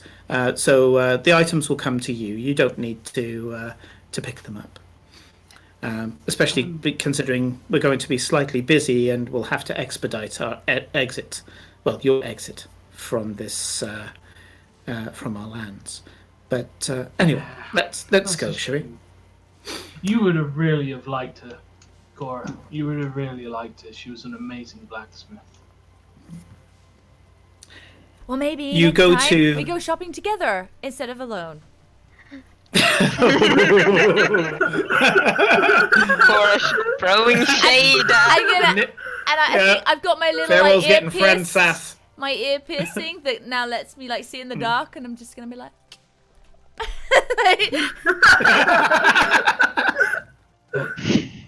Look what I got. Notice anything different? So this is going to be the next 3 months, isn't it? Yeah. I actually have something very interesting to talk to you about, but I don't think it's gonna happen now. Maybe when we're out of here. I'm gonna have to figure out a way to make up for this one as well. I don't know how I'm in trouble. Just when, like every bloke ever right now, just every bloke, no matter what I've done, I've done the wrong thing. If I'd stayed, it would have been the wrong thing. If I'd gone, Sorry, Dare you Simon. go to America? We're punishing you for going away. I know. Sorry, Nick. Fine, I got big, broad shoulders. I'm good. So you step into what is now the familiar folly, which has the teleportation circle inside, and with a hushed conversation with Hope, the familiar feeling of this lurch within your stomach, everything blurring for a second, and this time it's changed. Whereas the teleportation folly in Zanya and Neka were both pretty much identical, you are in a chamber that seems identical, but it opens into a central section. So if you can imagine a circle with 6 extra circles around it, this one seems to be like a revolver of follies. It's got 6 teleportation circles in 6 separate follies, and then a folly in the middle which kind of unites them all together. So it almost looks like rocket boosters around a ship or something.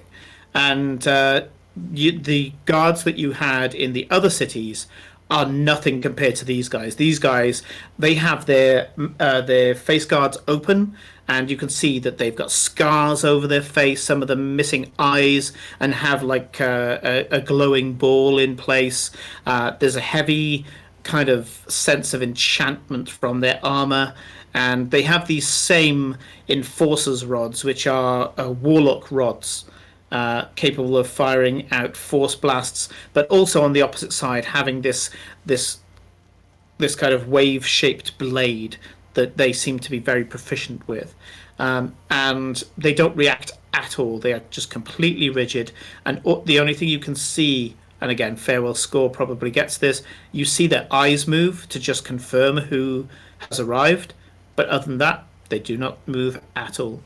You go into the central section, and nestled between 2 of the follies, the teleportation follies, is a pair of large double doors that open up and send you out into the arena ahead.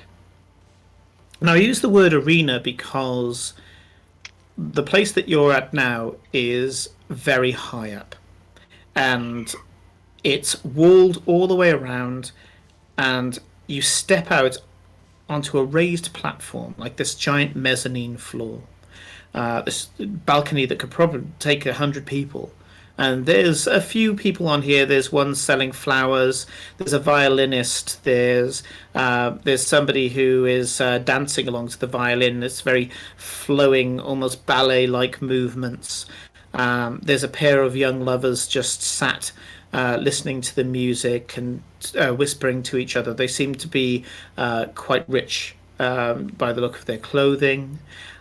There's other people who are they're having a promenade, I guess, just walking around and stopping to just either give curt nods to people or a smile or a few words exchanged before they go their separate ways. You can see that most of the area around you is a built landscape. So the entire street and the flowing stairwells and various levels are all heavily architecturally designed, and they flow organically into each other. There's a sense of unity and perfection regarding the image of this place.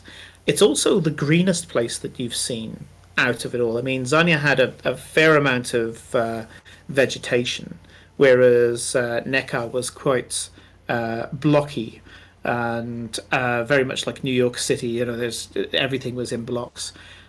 This place, wherever, it's like the trees and the shrubbery and exotic plant life is like punctuation to walking around this city. The kind of almost glowing, rich sandstone, this kind of bronze color of sandstone that is used throughout the building here, goes from this, as I say, warm sandstone color to this lush vegetation, you know, so deep, beautiful greens, and then occasionally you'll have like these bright red leaved trees, and then whole swathes of flowers in beds, and everything seems to be in bloom. Give me a nature check, anybody actually, other than Eclipse. Do I need to make one, or should I know this? No, you already know. You already know this. This is for Farewell and Cora. Yeah. Wait, can I make a nature check about my rocks and my oubliettes? my rocks. Your rocks are rocks. They are igneous rocks. You don't need to roll. They're igneous rocks. They are similar in nature to granite. There you go. There's the information about your rocks. I rolled a 19. Sure. Ooh, wow. Okay. So, Cora, you do get that there's some magic at play here, largely because you recognize many of the blossoms, or at least the types of blossoms. You go, oh yeah, that's like a particular blossom from back home, and that looks a lot like this. They're all flowering at the same time, but they shouldn't be. So there's a certain amount of magically enhanced perfection to this city. And you also notice streets are so clean you feel like you could lick the ground. They are perfectly clean.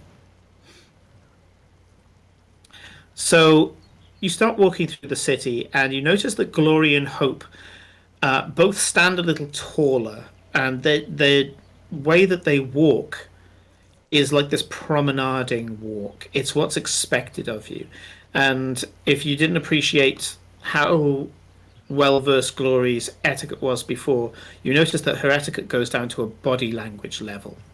And it's completely mimicked by Hope. Clearly, they had the same teacher. There's a few people who give smiles, nods of acknowledgement, momentary compliments to Glory and Hope, but very few people look at you. No one looks at you with disgust. Again, this is something that I wanted to make very clear between the three cities.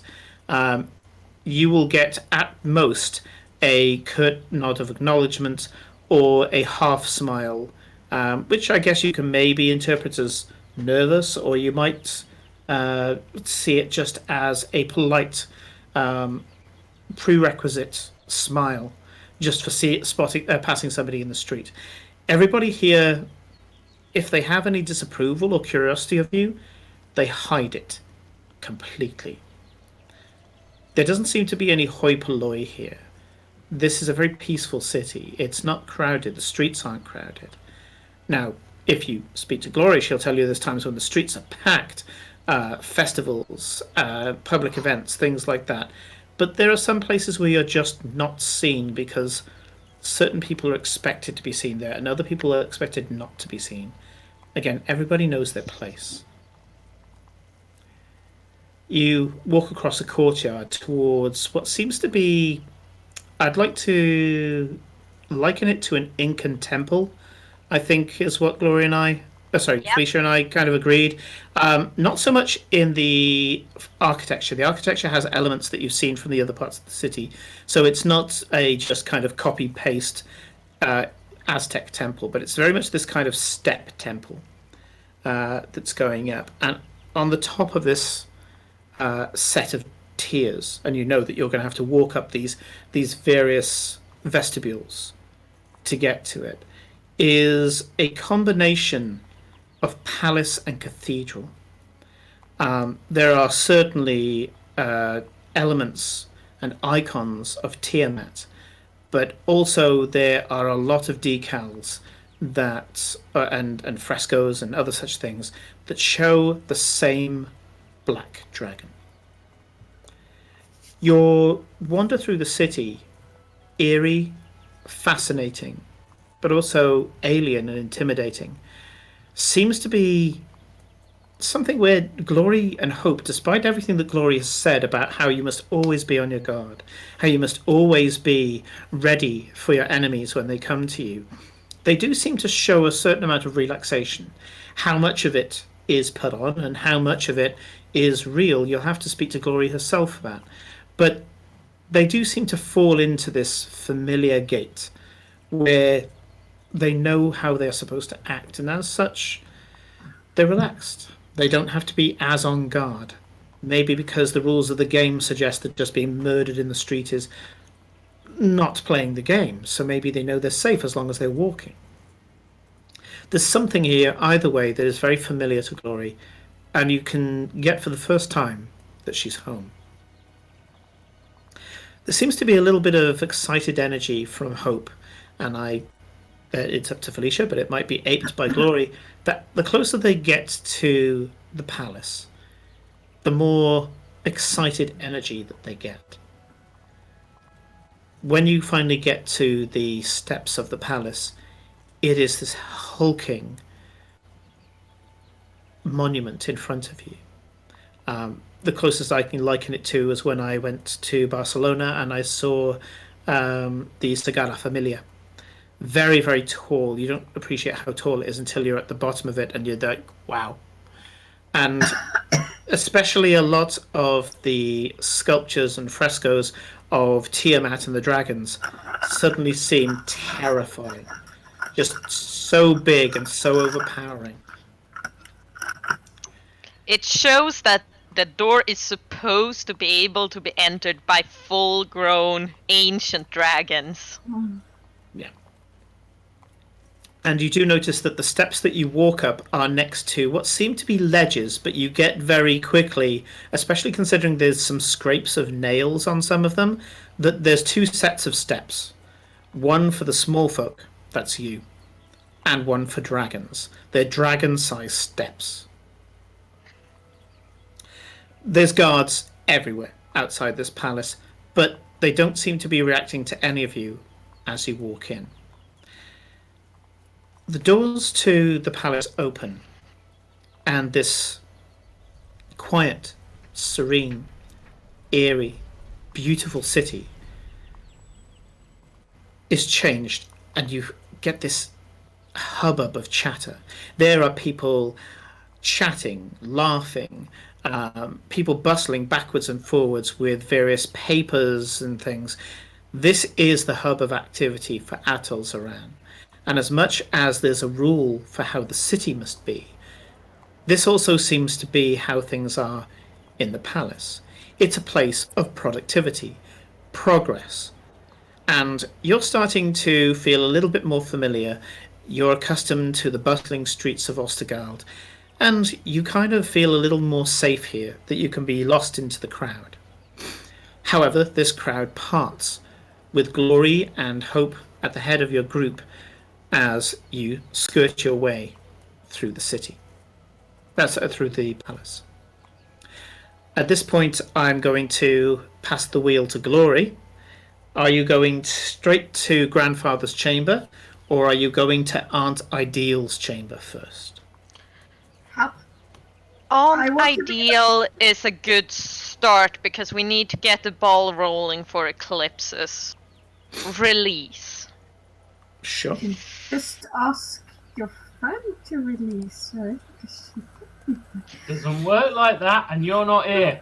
Quiet in the cheap seats. And besides, I can't pass up the opportunity to introduce another one of my powerful, badass ladies. That's a fair shout. Yeah. Yes. So you take a sharp right, and there is a small kind of, I guess you'd call it a corridor. I'm trying to remember what those kind of archwayed tunnels that you get going between buildings are.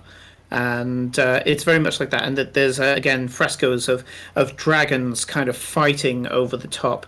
They've kind of sculpted or put sculptures on the underside of these arches, and there's little plaques off to the side with each arch. And Glory knows, because you study each one in turn, that these are famous dragon on dragon battles, and the plaques tell you which dragon won, and whether the other dragon died, and who the dragons were, and historically what happened between them all. And normally they are glorifying the black dragon flight. So for the most part, of the two dragons that you see sculpted on the inside of these arches, it is normally because the black dragon won. They don't speak about the defeats all that much, unless they are incredibly noble and sacrificial defeats instead. So you walk along, and there's a giant cathedral. You can't quite see inside. You can just see the start of it, with these big, beautiful stained glass doors. Once again, this intimidating icon, Farewell, of the many-headed dragon Tiamat in all her glory, taking up this entire very, very large set of doors, with this tiny little postern door for when only humans need to go through, or humanoids need to go through. But Glory, I'm sure, would tell you, or even Hope would tell you, that they're thrown open wide when the various services of the day go on. And they open magically as well, because they're very, very heavy.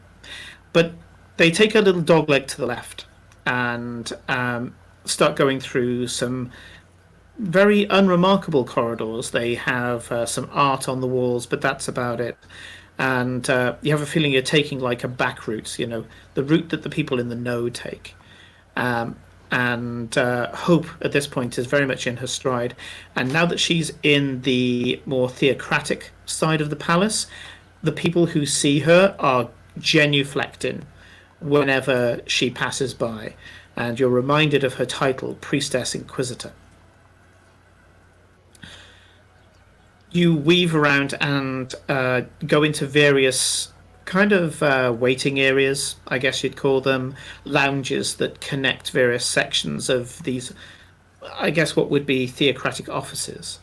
And they get more opulent as you go further up.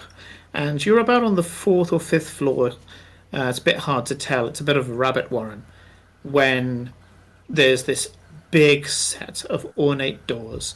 Once again, big enough for a dragon to go through. And it has on a fresco at the top, and it says, "The Ideals of Frania the Great."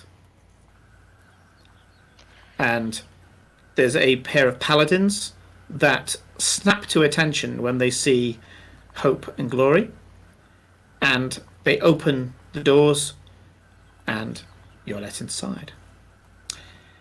The offices of Ideal Tezcacoatl are themselves a small chapel in this larger cathedral. And you can see that up next to the altar is a large kind of desk. It's like a large estate desk. I can only kind of liken it to the desk in the Oval Office. This is a desk that's like an official desk. So both meetings are taken here and also ceremonies. Sat at the desk is somebody who's dressed a little different to how you'd expect Farewell, where Hope is wearing this clearly uniformed Tiamat priest garb. The woman who sat at the desk looks like she's about to go to some sort of ball. And you're reminded that in the echelons of power, those at the top can wear whatever they damn well choose. Her dress seems to shimmer like it's made of black dragon scales, presumably representing her lord. And you hear from all around you, the voice doesn't come from the figure at the desk, as she's clearly finishing off a letter. But from the walls, this voice says, "You will make introductions and be my herald if you so choose, please, Glory." It is an honor to see you again, Aunt Ideal. These are my companions from Vadencourt. Farewell Barebones and Barebones. Bleh. Jag kan inte prata idag. Okay. Farewell Barebones and Cora Yossenall. You are welcome here, visitors, Ambassador. And she doesn't look up. Glory, You will please announce my full title? Ah, yes. This is my aunt Ideal. She is the... Give me a moment. High Priestess and these... Well, right hand of our Lord Freyner. So, in terms to make it clear, she is the head of the Church of Tiamat in Atal-Zaran, and effectively the Prime Minister of this country. And Yes. you can see that she's kind of scritching a load of paperwork, and rather than being an ornamental desk that's here, you do see that there's quite a bit of paperwork, and by the looks of the pile to the left of her and the pile to the right, she's either 2/3 through the way of her paperwork or 1/3, depending which way the papers are going.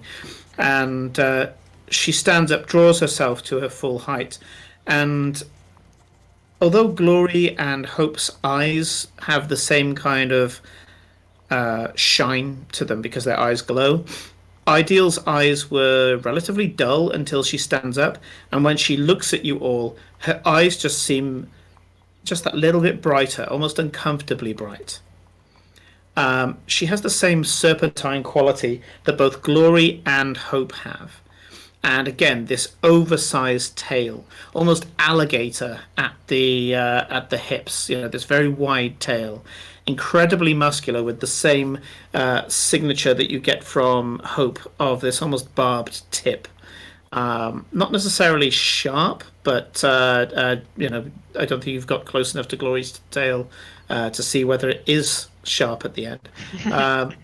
And between the flow of her tail, this incredibly long hair, and also the way that she moves, she almost moves as if she has a different skeleton to everybody else, or maybe that's just how she's learned how to move. It's almost like she herself is a dragon, and you have to keep reminding yourself that she's a tiefling. The horns even are these two beautiful crests that point up to the ceiling, and they have that kind of dragon quality to them as well. And even when she looks at you and she smiles, this polite smile, there's something about her teeth, something predatory, something powerful. And Eunuch, well, specifically Farewell, you notice that this is an incredibly, incredibly powerful cleric. There's just something in your bones that tells you that she absolutely channels the favor of her goddess. High Priestess, it's a pleasure to meet you. I will, for the sake of brevity, cut straight to the point. I would be grateful if you could release Eclipse of the Moon into my custody, and I shall arrange for her immediate exit from the city. That pleases us. She lives only by the grace of our hospitality, and of the favor she has in the glory of our kind. She snaps her fingers, and Eclipse, the stone falls away, and you start to feel like you're falling through darkness. And I immediately pull out my lash knife, ready to strike whenever it comes up front of me. And you suddenly the world explodes with light because you've been using your dark vision up until now, and you're unceremoniously dumped onto the floor about a foot away from Farewell. No, whoa, put that away, please. Eclipse, Please. may I introduce you to my aunt Ideal, the High Priestess in the Church of Tiamat, as well as the right hand to our Lord Freyner. Aunt, this is Eclipse of the Moon. Eclipse, thank you very much for helping keep my family member safe. She is most favored by us. You're welcome. So, your visit here is brief, but I believe that you have some business to attend to. with our Lord Freynier. He Indeed. is, of course, incredibly busy, but he favours our glory highly, and it will greatly warm his heart to be able to see her again. And so I feel that your visit will not be seen as a nuisance, provided that you do not convince him that you are a nuisance. Of course not, Hope Aunt. has told me of certain disturbing news that comes from the land of Vardencourt, the dead empire, as we call it here. They walk around with their petty titles and their feuds, not achieving, simply reminding each other of past and, if I am to give my opinion, not very remarkable achievements. And yet they dabble in things that they should not. They, with desperation, look to gain some form of power and recognition amongst their peers. Who knows? Even global recognition, as some of them have managed to shamble into from time to time. One such effort now lies as a giant crater in their lands, a crater provided by you. We thank you. It shall be a monument to their folly, a monument to what happens when you play outside of the rules that are handed to us by the gods. It is not for us to bandy with such dangerous technologies. And yet, I believe that they will not learn their lesson. They shall continue, I believe, to try and develop this. They believe that they have been wronged, that your crater is but a setback, and of course not their fault. Idiots. We shall require you to go back to the Vardencourt lands and continue as I believe you started, to expose this dangerous act, this folly, and hopefully convince those in power to cut it off at the head. This, I know, would be what our Lord Freynier wants. Do not expect him to speak much on the subject. He would expect us to achieve. He will, for the most part, just want to know you as people and to be a loving grandfather for his returning protégé. Saying that, if you are going to continue to thwart the efforts of this arcane atrocity, we will offer a certain amount of support. We have agents in Ostergald, not just our glory. We have agents that arrive on boats just to check in, a whole information network. They will be able to provide some help, and also, remotely, we will be able to do something in that direction ourselves. Insight and her augurs have already started to penetrate the various levels of society in Ostergald. We watch, we listen, and we shall do so as long as we consider it important to do so. We will feed to you whatever information we can, and we shall do so through Glory, now that she has her diadem. And she looks at the onyx on Glory's hand, and there's a little kind of curl of a smile, a proper smile you've seen, like a moment of pride in her family member. You have had access to our city. You have had the opportunity to have questions answered. You have had access to our artisans. I hope that the time that you've had here, you have used well. Barely had like a morning. We had one morning. Out of character. Yes. Whose Whose fault is that? Oh, it's not time. We've already established High Priestess, there are a few personal items that I will not have available until this evening, and as such, I would ask that you would give us until the following day before we depart.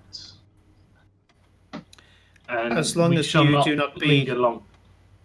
As long as Bob. you do not being confined to the house in Zanya, which I believe you have already enjoyed the hospitality of, I will find that acceptable. We will have no objections to this, I assure you. Very well. Whatever purchases that you'll need from here on in, you can send servants out for. That's why they're here after all. So, are there any other matters of import in general, or specifically to you personally, that you would like to bring to my attention?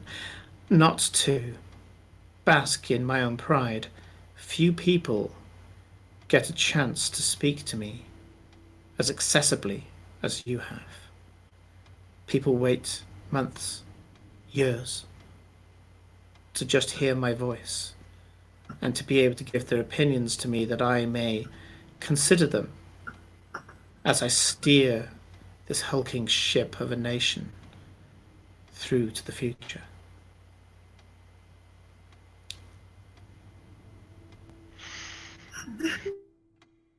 Looks very panicked at Eclipse. Like, please, for the love of God, don't say anything. And he's even reaching towards his holy symbol and just beginning the sorts of first couple of mutters of a spell, just in case he sees and go to say something. Because he's like, I've just got your ass out of prison and put us all under house arrest.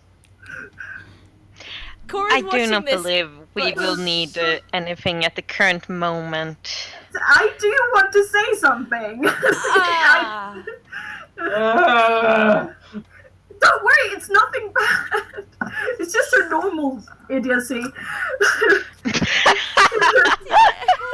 Just a regular idiocy, not the taste the difference You idiocy. didn't think the last Yes. thing was bad, and Is this the going to get us all stabbed idiocy, or No. is this just an offhand comment? This is I wanted information about the Heart of Jordan idiocy. Okay, so standard idiocy, yeah. Standard. Yes. While Yes. this stare off is happening, Cora is going to step forward slightly Mm-hmm. and say, as you just offered, you met us earlier and offered us gifts, and you said No, that was inside it. This is ideal. I knew that. I just wrote insight, and I wrote them both as insight. Okay, carry on. As Yeah. you were. She didn't do any of Okay. this. Fuck. No problem. Yeah. Yes. Uh, Yes, if you are offering information or whatever it is, I am, as always, I was offered to have a look in the libraries for information about the Heart of Jordan. There's a sudden rigidity to Ideal's face, and you have a feeling that she's about to turn around and say, well, you've burnt your fucking bridges now, haven't you? But she says, I'm sure that if you can guarantee your good behavior, I can maybe persuade Insights to send some occupying tomes to you in your house arrest. You have a feeling you could break rocks on her chin right now. Well, thank you very much. We are very grateful. But I do believe it is time for us to present before Grandfather. It was an honor, and thank you for your time once again. Of course. Glory, a little advice as we depart. Yes. I wasn't entirely sure what your plan was when you left our shores. Glory comes in so many ways. I, to tell you the truth, expected you to somehow follow your mother. I'm sure with her screaming into battle and you stood at the head of the field, casting your magic and creating the demise of our enemies around you, would have been glorious enough. And yet you've chosen a winding and unpredictable path. I can only assume that somehow the Queen has guided you. Somehow she has tempted you into the destinations that you have chosen. Because you do seem to be bearing some form of fruit in terms of your endeavors. I see that you grow in power, in passion, in proficiency. You are succeeding, and you're succeeding with none of the advantage of our family. That's something to respect. And so I tell you now that you have earned a modicum of my respect. But do not be fooled. Progress only raises you upon a pedestal from which you may be pushed. As you grow, as your renown grows, you will end up gaining enemies that we are unable to protect you from. Enemies that do not follow the rules of the game. Be ever vigilant. I shall.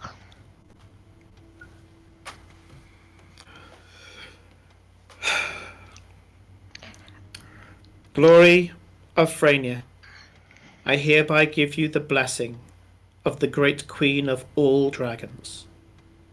She who demands strength and gain at all costs. She who knows the vulnerability of weakness. She who punishes weakness that we may understand clearly, without misinterpretation, what must be done. We, her loyal servants, know her and know the terrible things that would happen should she walk upon this earth. And so, we give her glory so that she may be sated on her throne in hell. Go forth and be our glory, that all may see the ever-presence of the Queen, lest she be disappointed and feel compelled to make her personal mark upon this soil.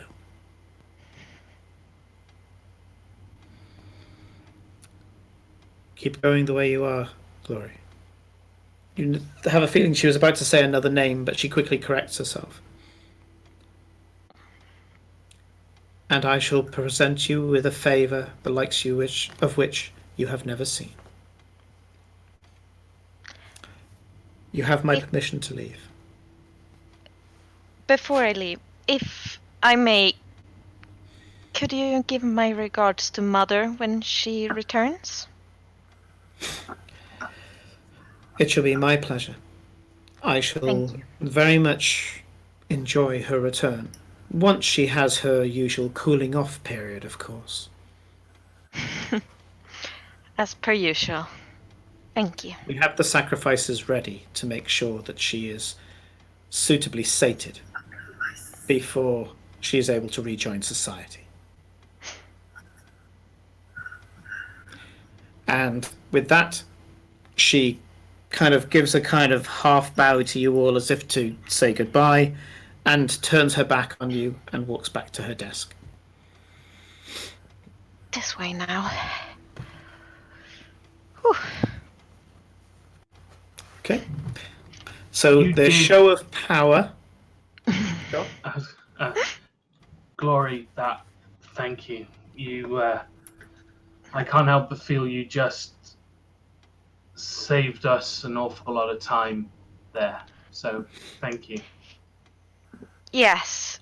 I'm If staring you want rather- something done, talking to Aunt Ideal is the best way, as she has the most power out of everyone. We're lucky she was in a good mood today. I'm Well, come on now. I am staring daggers at Hope all the time, currently. Oh, yeah. Yeah, I will- Hope is still I will- ignoring you. I will put my arm around Eclipse and I will give her a big side hug and pull her close. And I'll just lean in and I'll be like, Richie? for me, please let us just get through this and then we can all understand what went on afterwards.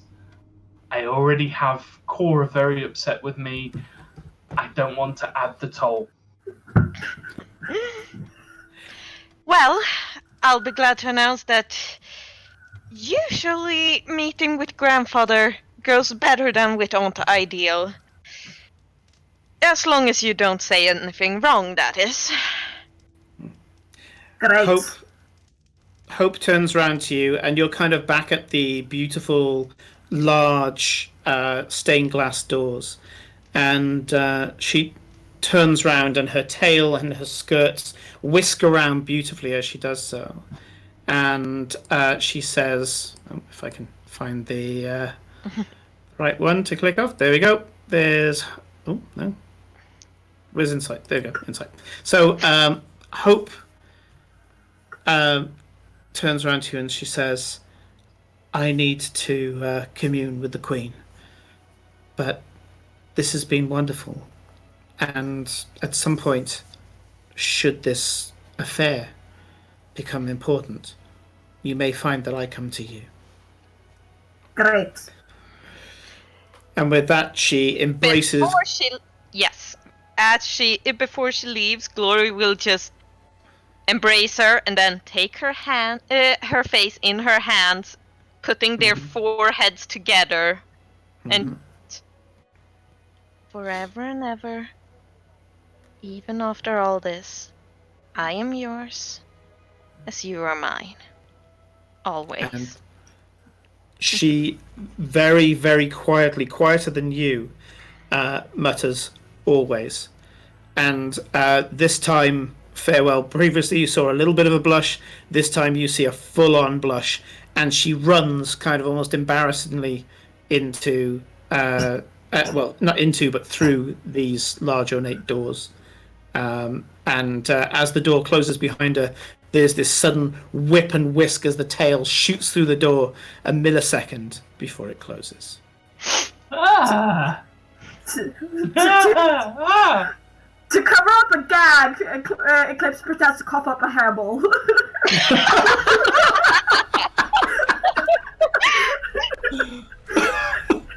Are you going Oh, to God. like this the entire way home?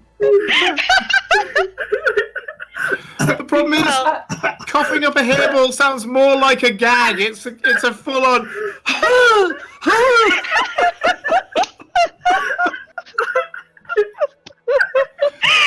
You actually gagged louder. Instead of it being rude, it's just her coughing up a hairball. Oh, God. How does the etiquette work? How does one cough up a hairball in high society? Is there a little bucket, a little spittoon, or what? You know, maybe onto a pillow of some sort. Okay. You know, I would have thought that Aiden, out of all of us, would be the first one to kill somebody or get arrested or something, or do something crazy. No! He did the sensible thing. He does the sensible thing! He went away, straight away. Why are we still here? Let's go. I don't know! We miss you, Rodrigo, but yeah, I think somewhere out there, Aiden has felt a disturbance in the force and just went, idiot! Why did I just say that? I never left. Well, I didn't want to be here either, and Glory's friend sent me because she had a bit too much pride. She decided to send me to an. Let's not get into it. Right between the eyes, and I just go. Pride gets us all, including those that are doing the right thing. We'll talk about it later, because I'm just as upset as you are at this situation. Now, come on! Take the kitty by the ear. Just stay calm, guys. We're only meeting a dragon. Oh crap, are we about to do that? Oh, I thought we were gonna go If we meet her in Ostergold, I will not be ignored. Yeah, you get to be ignored by completely different people in Ostergold. It's completely different. No, I said if we meet her in Ostergold, I will not be ignored. Yeah. Are we So, about to meet the dragon? Glory? well, Yes. it is now 11:10. So, Well, we did start later. late. So Okay. I'm quite happy to carry on if others are. Yeah. well, as a quick straw poll, would you like to go and meet a dragon this episode? Don't mind. But Cora definitely wants to say something before that happens. Oh yes! No, I think we might have some character stuff before the dragon. Oh, and no. that might Sure. be a good starting point. Well, maybe, but there's a lot of news to think, but that's not going to happen. But if we're about to walk into to see a dragon, Cora's very No, worried about that being happens. burnt to death by a dragon for people talking out of line. So the discussions need to happen. Okay, so In Glory, private. you know that there are staterooms that are quite possibly the most private places in Aran here in the palace, because anybody who spies on someone inside the palace is basically insulting Frania. So, although a certain level of intrigue and spying does happen, but kind of like bugging people is frowned upon. So, yes, Glory, as part of your state privilege, you can commandeer one of these staterooms and take your companions there to talk. I suppose that might be a good idea. Guys, Okay. this way, I think we need to calm... At least some of us needs to calm down before we meet Grandfather and make a plan. Over here, there's private rooms. And she will lead them into one of the private rooms. And Thank close you, the Laura. door after everyone. Sure. No servants, nothing. Yep, there was a Dwergar servant with Tezcacoatl tabard on, and when you say dismissed, she just walks out of the room. Okay. Now, was there anything you guys wanted to talk about before we present ourselves to Grandfather? Because this, while both insight and ideal are very much dangerous, you don't want to piss off an ancient black dragon. Trust me, I've seen what happens. Okay, can we stop saying the D word? Because that will make To it... deal with. It What? will make it a lot easier to process. I know what it is. What's the I'm D word? very Dead? aware of what... Dead?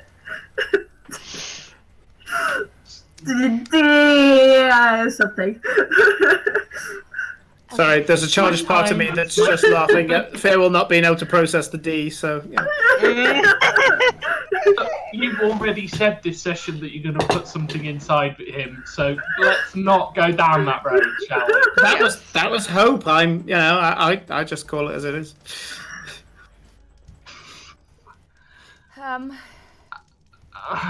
Look, I will. Farewell just slumps into a chair.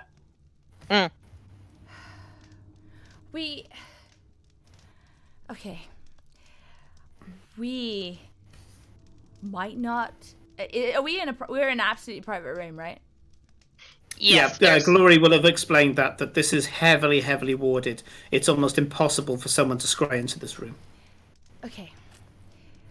We might, Glory aside, the rest of us might be freaking out just a little at being in a place that we're not used to, okay? Eclipse, I don't know where you just went, but I'm sure it wasn't a good place, right?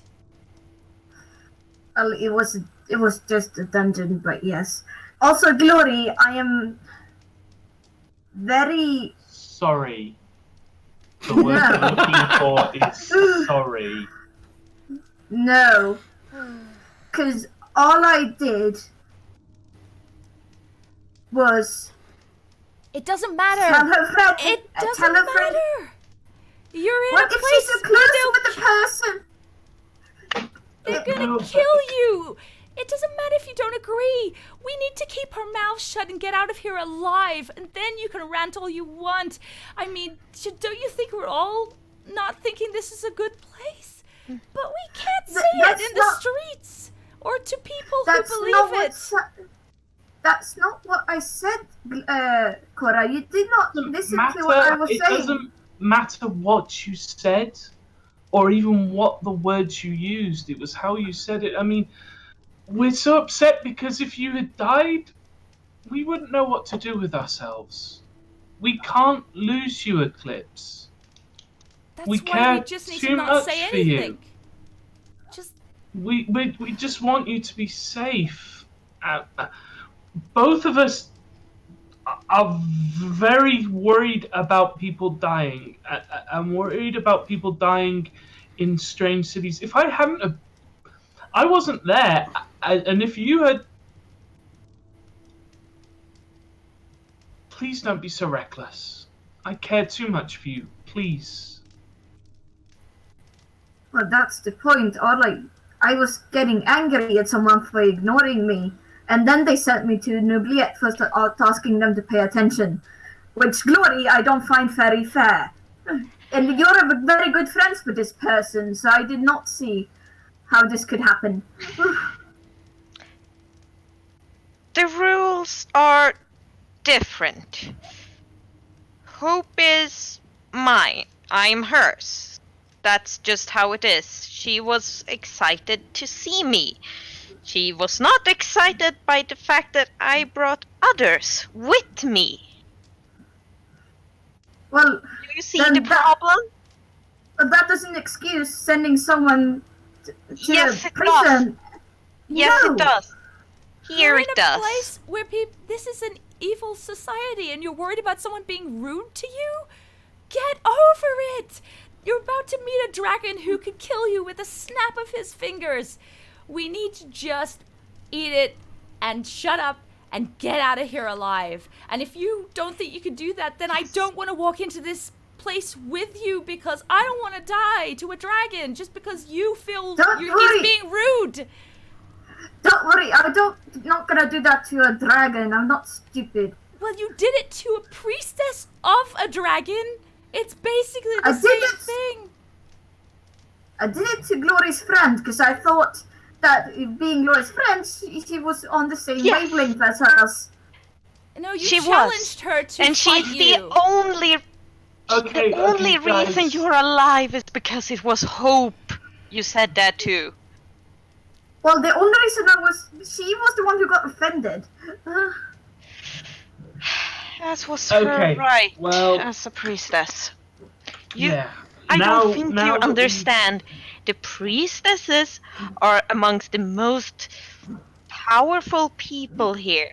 The priests, you can ignore them all you like, but the priestesses, you don't.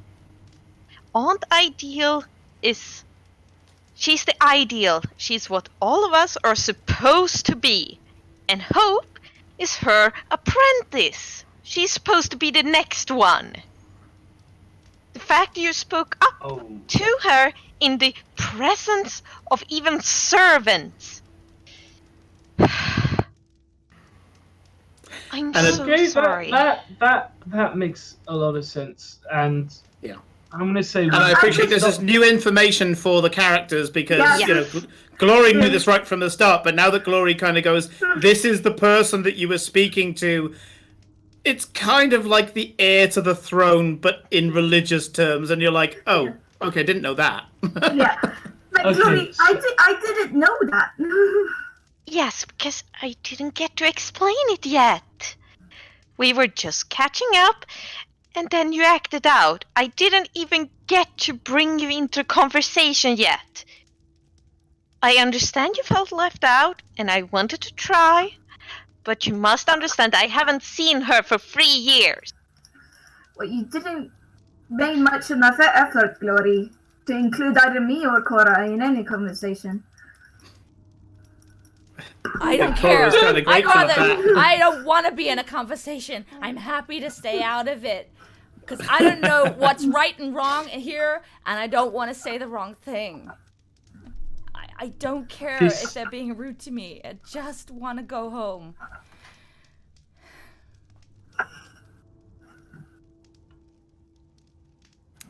If I haven't said it before, thank you, Felicia, for bringing them here. I know! I'm loving it too! I had something written for the transition point between the Institute and then the next thing in Ostergald, and when you presented this to me, I was like, get this garbage off my desk. We're going to Atolzaran. Yeah. Okay, I suggest that we put a pin in this until another time where either our arses aren't hanging over the fire, or that we're in the middle of some terrible demonic plot where everybody's trying to kill us. Oh, not everyone. We have at least 5 people on our side here. Woohoo! That's better than That's nothing. us. 4 of them are pretty high up. Well, technically only 3 of them, because Mother is not here, and neither is Uncle Revenant, and he counts with Mother. But Father is pretty well respected, even though he's not a Tezcacoatl. So, you know. I have many questions. I'm going to write those down, and we'll come back to those. But I think we should really cycle back to the thing. And he just sort of points in the direction. the thing. Eclipse. Grandfather. His lordship. Yes. Preferably your honor from you guys, because he doesn't want to sound too lordly, but, you know, he is the ruler of this land. So, of course, some respect is needed. That's interesting. That's useful. Eclipse, are you hurt? Are you okay? Yes, I'm alright. You sure? Yes. Do you feel that you want to talk to a dragon and possibly get killed? Sure. It's going to be the least stupid thing that we do today. Sounds about. We have a sword to give him that I got. Yes. Then why don't you Which present is it? one of the reasons why I'm trying to make sure you don't get killed. We're gonna present it. I'm gonna mention that it was acquired by my lovely Tabaxi, and he will take that. No, that's not how things are done. Unfortunately, it will be I who do it. By the way, Farewell, could I have it in my... could I borrow your bag so that I can pull it out? Pull it out now. Immediate. Yeah, exactly. We don't want to pull it out until we're in there, so would that be all right? Yeah. You can hold my bag for the time being if you're worried about it. It's my bag. Well, I suppose as an ambassadorial status, it would be all right for me to beckon for you to pull it out. Yeah, I can make that work. Sorry, I'm just so I'm sorry. crazy. I just need to think about the Sorry, I'm etiquette. so sorry. It's okay, everyone. It's okay. He's an ambassador. It's okay. Yeah. This is not inappropriate. He's a Yeah. representative.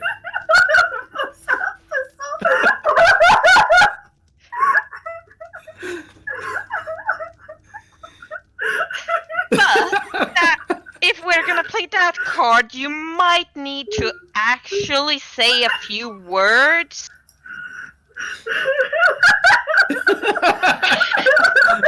Yeah, you've broken You've lost Nick. him, He's he's gonna gone. need a moment.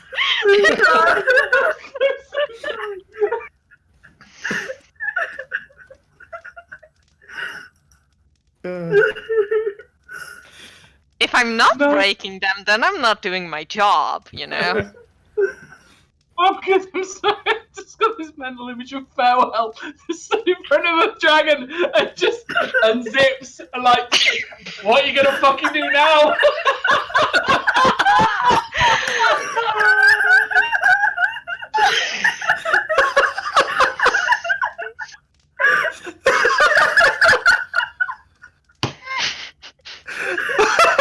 We're all gonna die with our pants around our ankles, aren't we? Well, I that's did brilliant. read a lovely fighting scene where one guy was insistent the other pull out a weapon, so he just pulled down his pants and then defeated him. Oh, it's just, but how did you die? I flashed the ancient black dragon. I'm pretty sure that gets you straight into Valhalla. That is true. The Vikings would approve. Can you imagine just turning up in Valhalla? So how did you die? Oh, I flipped off a dragon and showed him my cock, and then he ate me. They'd be singing about you for decades.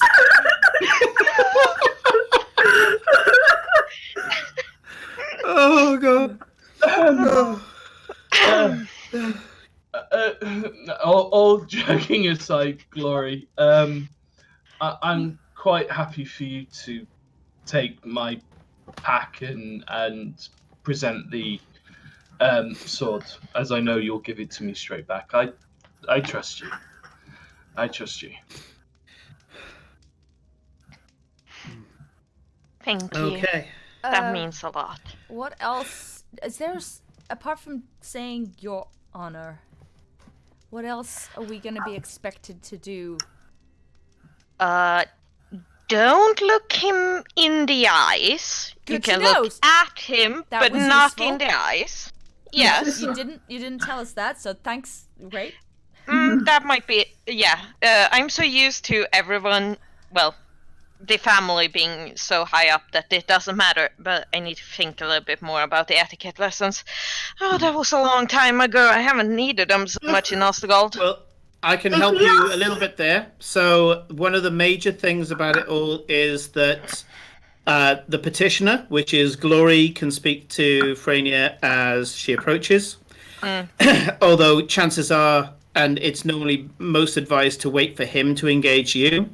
As for anybody who's with her, and I'm taking this from British royal etiquette, you do not speak to the monarch speaks to you. Yeah? So I think it's also true of Swedish monarchy that Yeah. you do not speak to the monarch speaks to you, and then you're allowed to converse.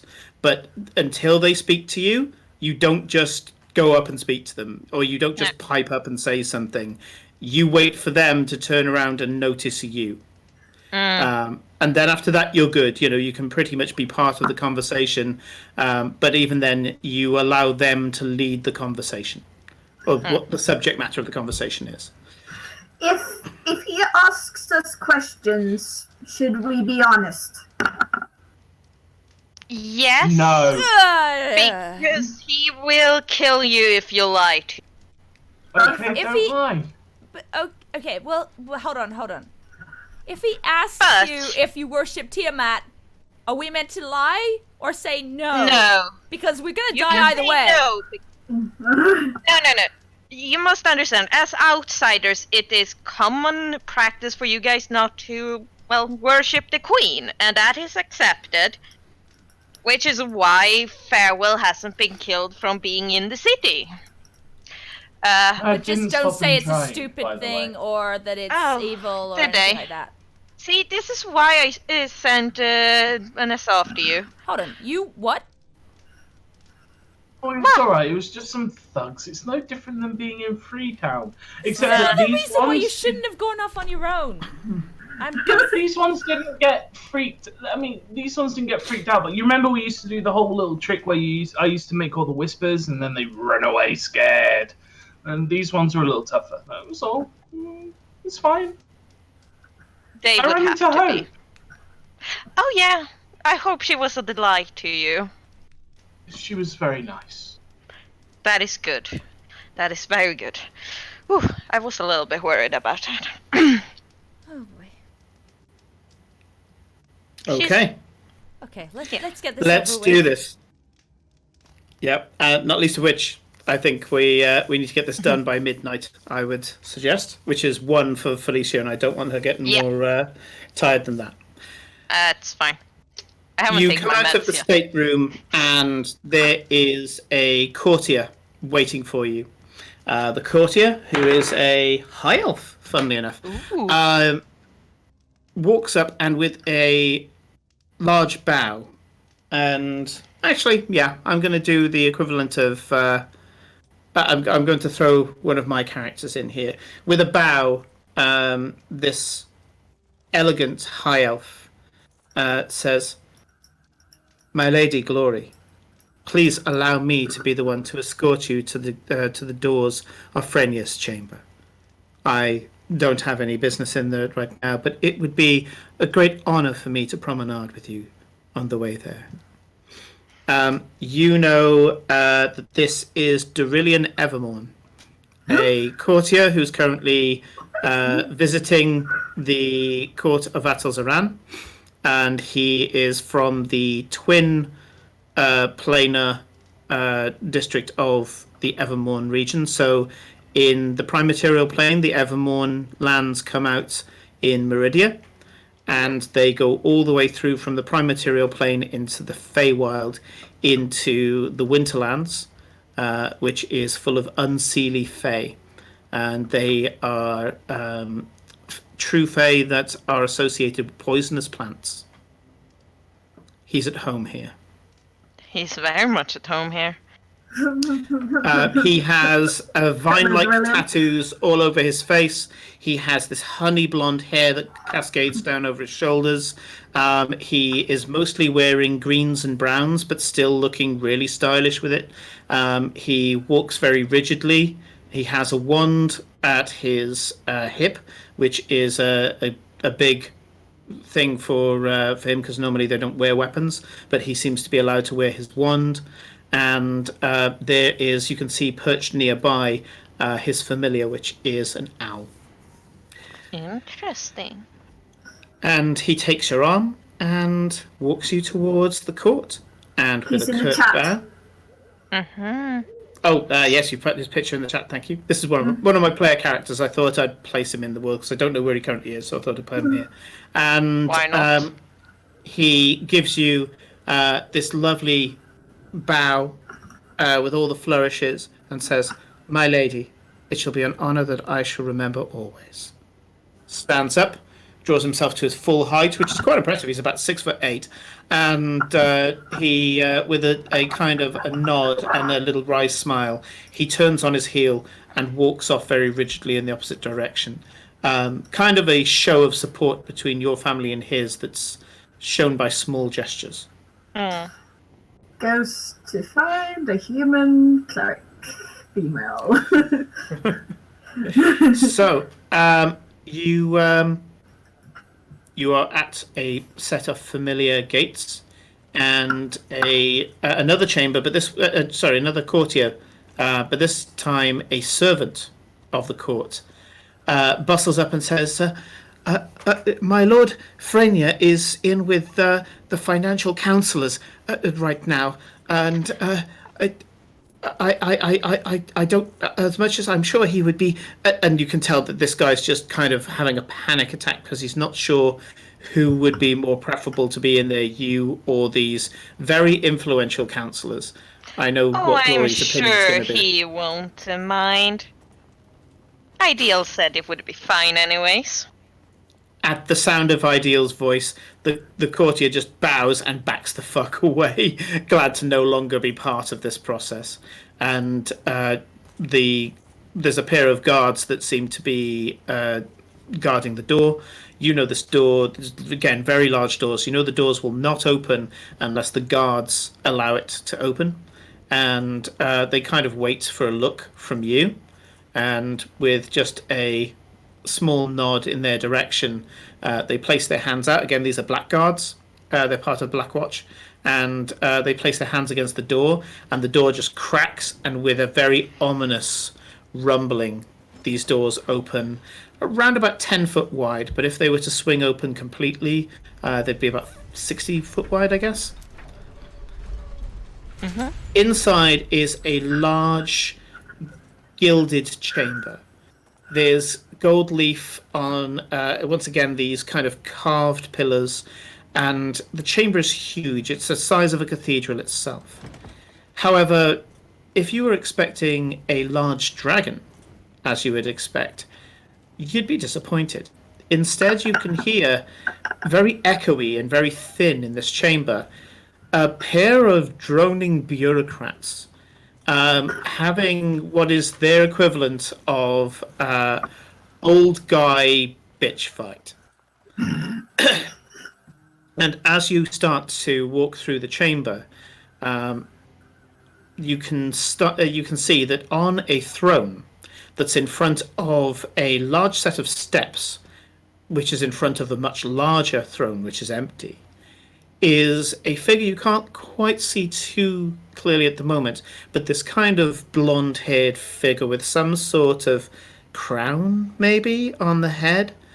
The person is lounging with one leg cocked over the side of the throne, their face, their hand smushed into their face in a full-body expression of absolute boredom.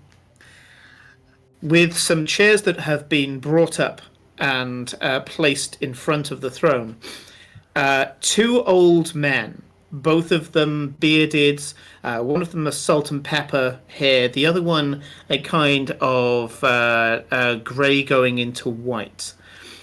They are wearing robes of state, large chains around their necks, both of the chains made out of gold. And they're talking, droning at each other about legal precedent and the economy.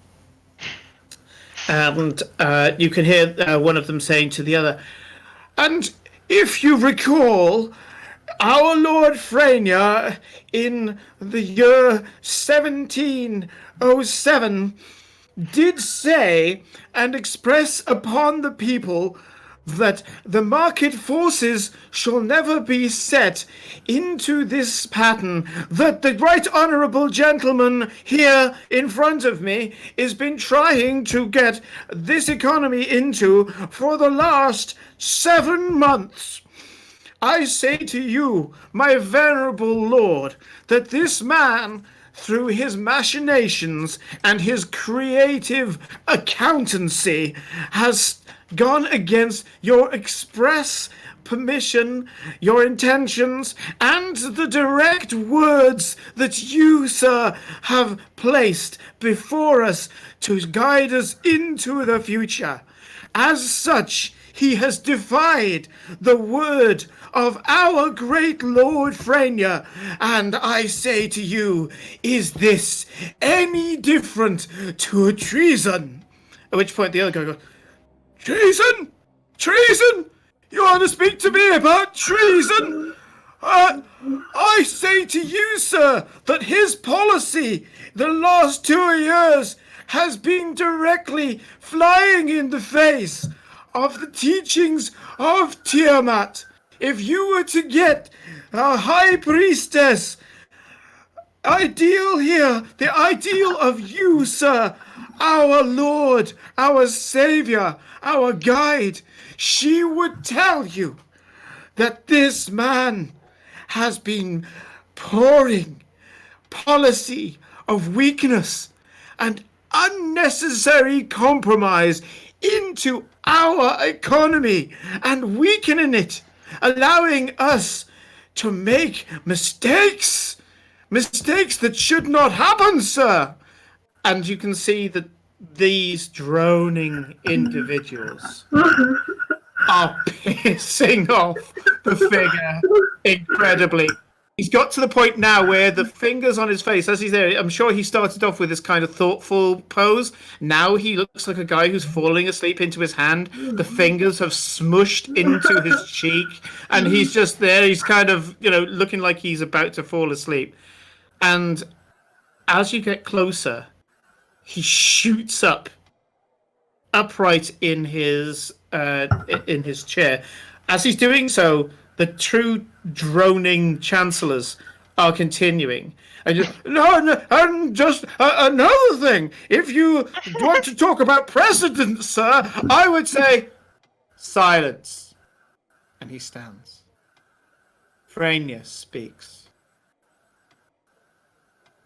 Gentlemen, you are the greatest governing minds of our nation. It is with my confidence that you guide according to my teachings and the teachings of my priestess to take us into this new era, to make sure that we stay on the favorable side of global trade. And so I will guarantee you this. Tomorrow, at noon, you will come to me, both of you, with the perfect compromise, the perfect policy, leading us into the next age of global trade. I know this for 2 reasons. First of all, you are the paragons of dastardly, skullduggerous accountancy that can be found on this plane of existence. I also know that you will do this because if you do not present to me the perfect policy, something that makes me feel humbled, adult, an idiot in the light of your genius, I shall devour you both. Do I make myself clear? Yes, of course, my lord. I thank you for allowing us to see the same way. You have put us both on the same page. Of course, same page, exactly. We shall go right away. And you can see that both of them are kind of gripping each other as they are hobbling out of this chamber, whispering to each other. There's a little bit of accusation, a little bit of bitching, but mostly sudden, absolute cooperation. He stands there, gripping a staff, much like the picture that I've put up on my recording. I'll send that through to you, Kate. It's on Discord. Well, one of them is on the Discord. Thank you. I can't look at whatever. Discord while I'm recording Discord, though. Yes. That's fine. We'll Very sort it. And he lets go of the staff, and the staff just hovers in the air. And with a certain amount of swagger, this young, beautiful humanoid, slight kind of burning embers of freckles on his cheeks like miniature stars, long flowing hair that seems to be very indicative of the Tezcacoatl look. You don't know whether this is a deliberate shapeshift on his part to look a little more like his favourite family, or whether his favourite family choose the same hairstyle as him. He has these doubled up horns, a kind of sharp crest that you previously saw as a crown, and then a second set of horns that curl back, that you're sure on a dragon would be very defensive. Bright, gleaming, glowing green eyes. But this youthful look for an ancient dragon. He's... Sorry, what's that? Black scalera. The eyes are green, but the rest are black. Oh, Oh, yeah, well. yeah. Yes, the rest of the eyes are black. Sorry, I forgot about that. So it's green. It's kind of glowing green on black. Very unearthly eyes. Oh no, But he's for hot. all of his ancient... Oh yeah, he is. This guy's hard as fuck. But for all his ancient... he's an ancient dragon. He looks in his 20s. He looks in the prime of life. And leaving this staff behind, still hovering there, he turns and with this beautiful, genuine, warm, honeyed tones, he says, "My glory, come forward, embrace me."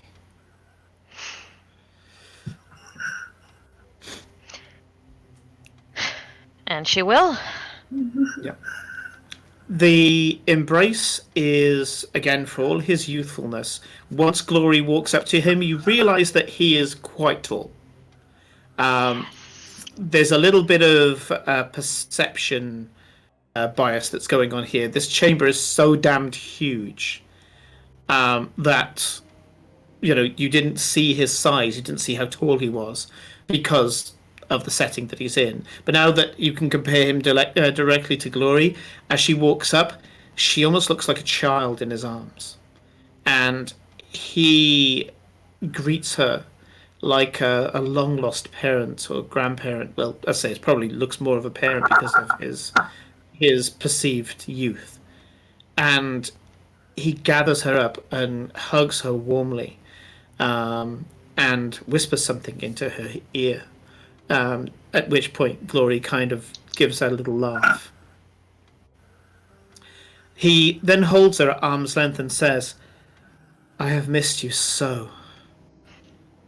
But I know that you have been out there, serving me, doing right by me. You have been my honor and my glory. But you have been so very much missed." It is terrific to be back, but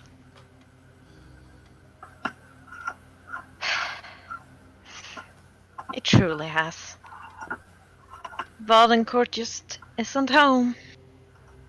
Nothing is. Indeed, but because you are there, Scalra is there. We exist through you. Our personality, our policy, our ambition lies there with you. So, I have heard disturbing dealings from your adventures, but also some amusing anecdotes. I believe that these are your compatriots. One's Yeah. missing. The gaunt gentleman. Aiden unfortunately does not do well in society, and as such, he decided to take a trip back home himself. After I all, understand. there's always more undead to hunt. A hunter.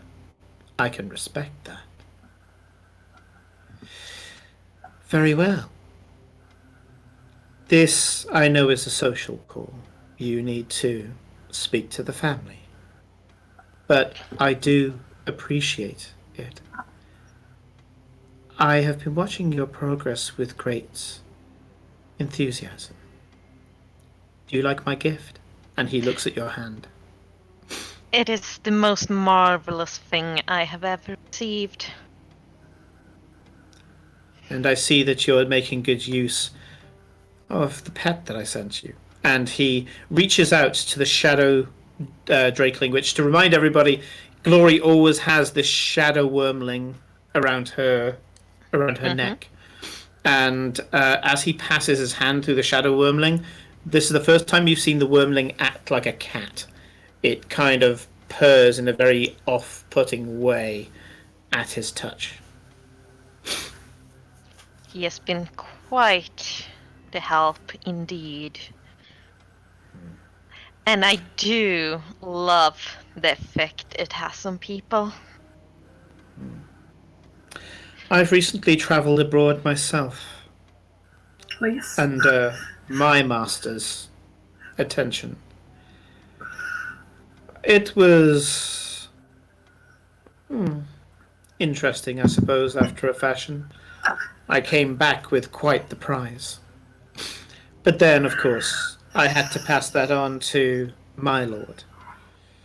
But whilst I was there, I made sure that I set wheels in motion that should benefit us should you ever need to go to Meridia. I have representatives there now. I shall keep that in mind. How is the great Sarion anyways? I have not seen or heard anything since my naming. Dry, cantankerous, buried in his books and looking for greater and greater achievement. He tries to crack open the world and know the wisdoms of the gods, and yet even he would not attempt the audacity that those in Ostergald seem to attract so easily. It is quite fascinating how people who strive to be good can commit such atrocities. Indeed. But I feel that you are more than enough to change that tide. Make sure that you gather the power that you need around you. I'm sure your compatriots are loyal. But you shall need to grow, my glory, to fully exert your will upon this landscape, this Vardencourt, this Ostergald. You may have to take a position of power yourself. I think you would do well as a duchess. I do like the title. Has Insight told you about the crater we left behind? I'm quite proud of having terraformed the landscape itself. My darling granddaughter. I saw it with my own eyes. And again, you can see this kind of faraway look from these burning eyes. And I have seen other things. I am currently in consort with Insight to see whether or not what I see is to come to pass. If so, it could be both terrible and wonderful. And I am currently meditating on when and where is the best place to reapply you to the matter at hand. Of course. Oh, I must not forget. I did bring a gift from our travels. I think you'll find it most amusing toy. And at that, she will reach into Farewell's bag of holding and pull out the sword of the Arinia. Sure.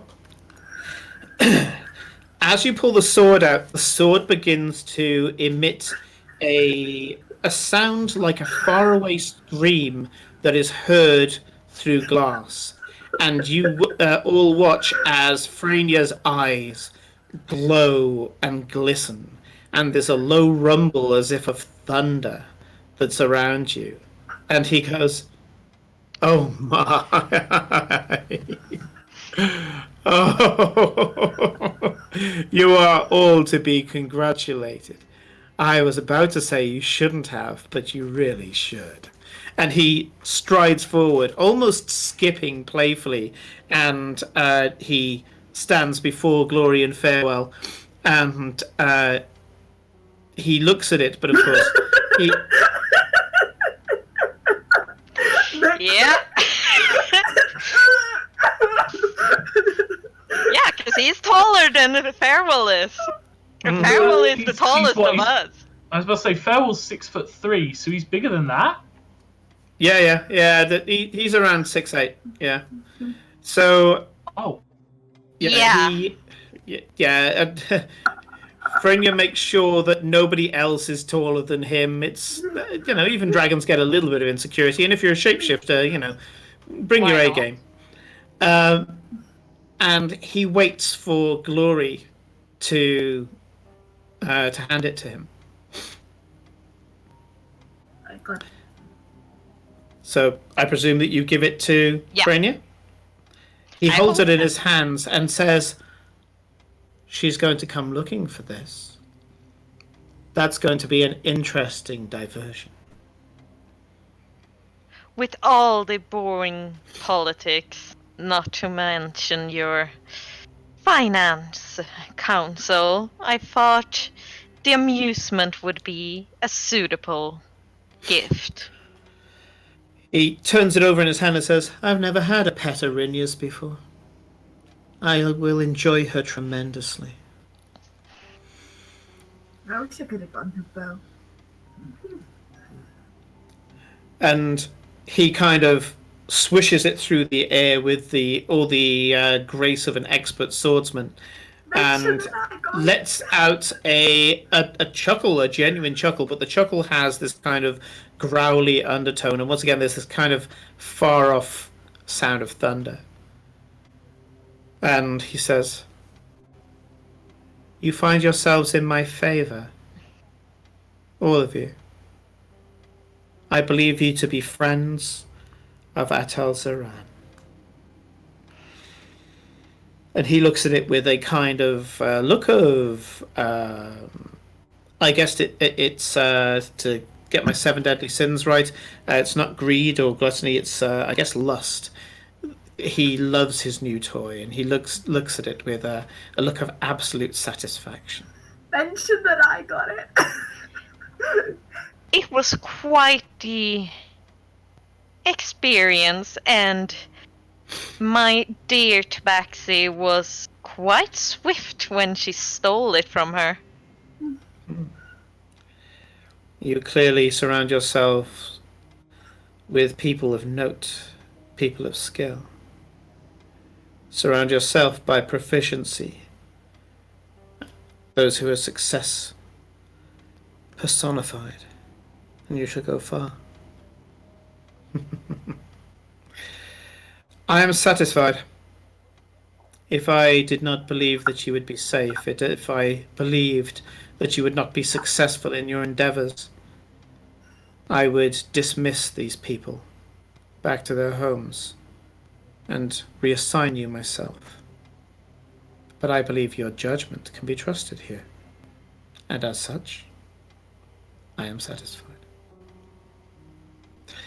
Look after my granddaughter with your lives, and you shall find yourself well rewarded. Fail her. Be responsible for her downfall, and you shall find me very uncompromising. At which point he steps back, his figure swells, and right in front of you is a gigantic black dragon.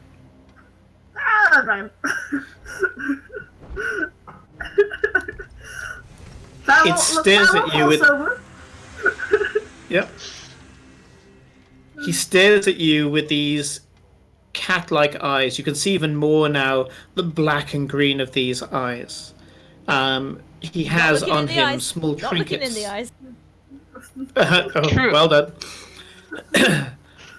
The voice doesn't come from his mouth. It comes from all around you.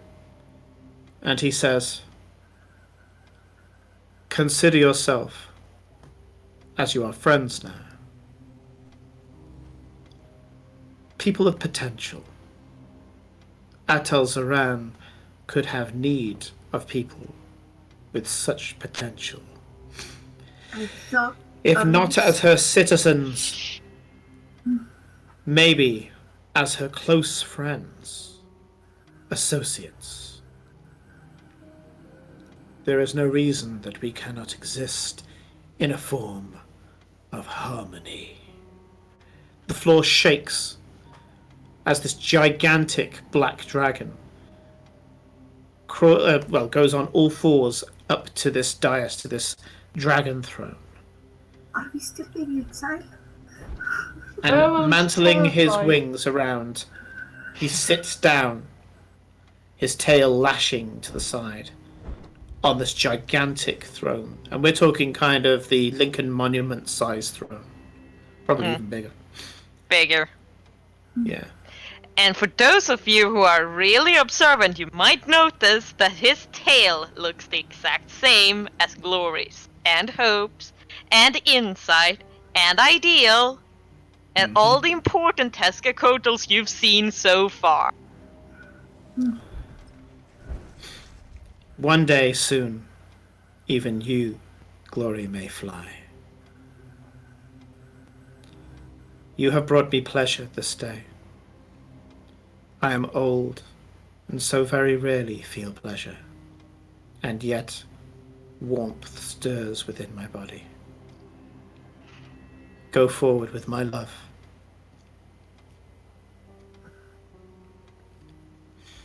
And with that, Glory leads you out of the chamber. Farewell is Haven't actually met. moving so quickly, he actually passes Glory because terrified. I've been rolling like fear checks and I failed every single one of them. So he's fucking terrified at the moment and he's practically running out of the room. Sure. Are we still being exiled? I'm confused.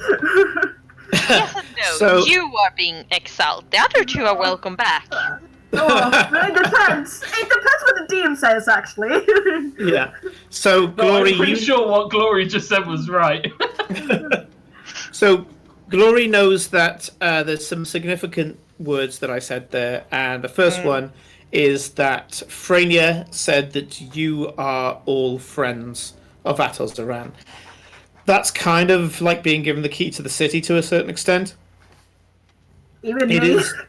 It is just words. Well, you have been a naughty cat as far as they're concerned.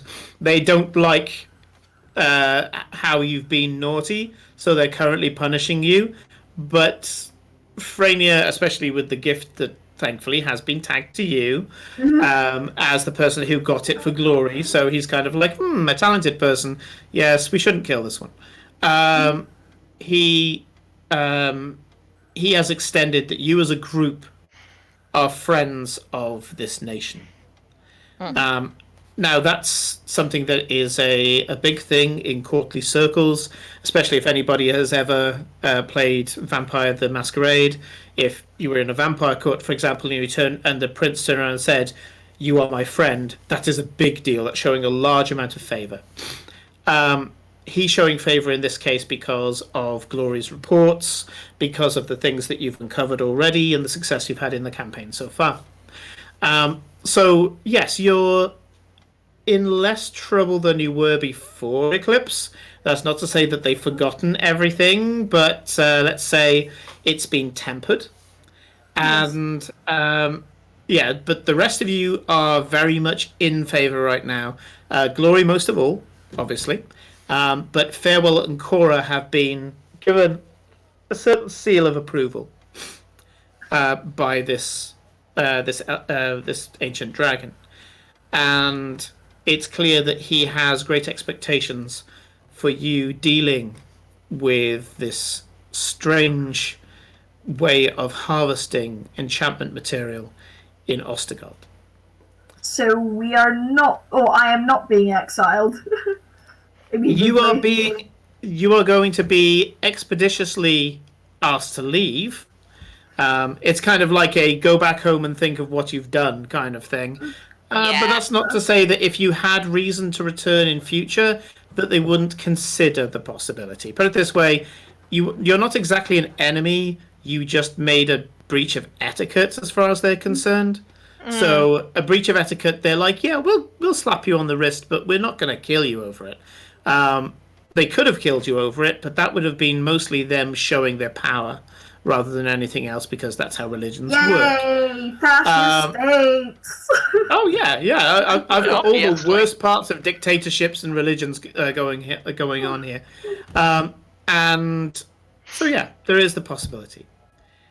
So you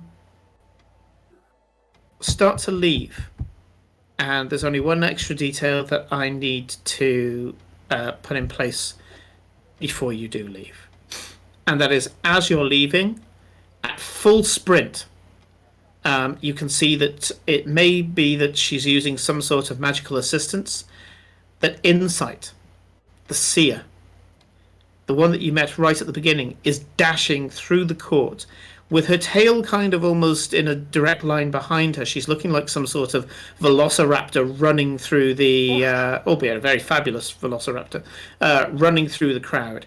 Everybody's parting at speed, and before the guards can close the chamber of Ophrania, she zips through the door, leaping like some sort of animal as she does so, and the doors clunk, close behind her. The rest of the court is abuzz with this latest development. Does that normally happen? Interesting. Is that normally No. No. Insight doesn't normally run anywhere. Something big is happening, and I am intrigued. As I pointed out before, people promenade around here. They don't run. The fact that she was at a full magically enhanced sprint is significant. Yes. So we're And, going and in she one ran in direction. to see Frenya, is that right? Yes. Where did she Yep. ran in to see the... Okay. Yeah. I'll have words with her tomorrow. It's getting late. We should get dinner. Let me lead you to the main house. It is here in this city. Okay. Are we allowed to be there? Eclipse is very confused. Well, So yes, this is the main family estate in Coatl, and you head off to that townhouse, and that's where we're going to leave the session for tonight. So thank you very much, everyone. Right, we will be back next week, without fail, and this next session will probably be the last session in Atel as we round up all the various bits and pieces that people are looking for, and then we'll throw you into the next step of this story. Thank you again to Felicia for putting together Atel and all the various details that I was able to play with. I hope I didn't make too many mistakes in terms of the fine details. And no. we will go through the last part of it all, and I hadn't forgotten about the remaining 2 characters that are to feature. And we will meet them next session as you go into the family estate.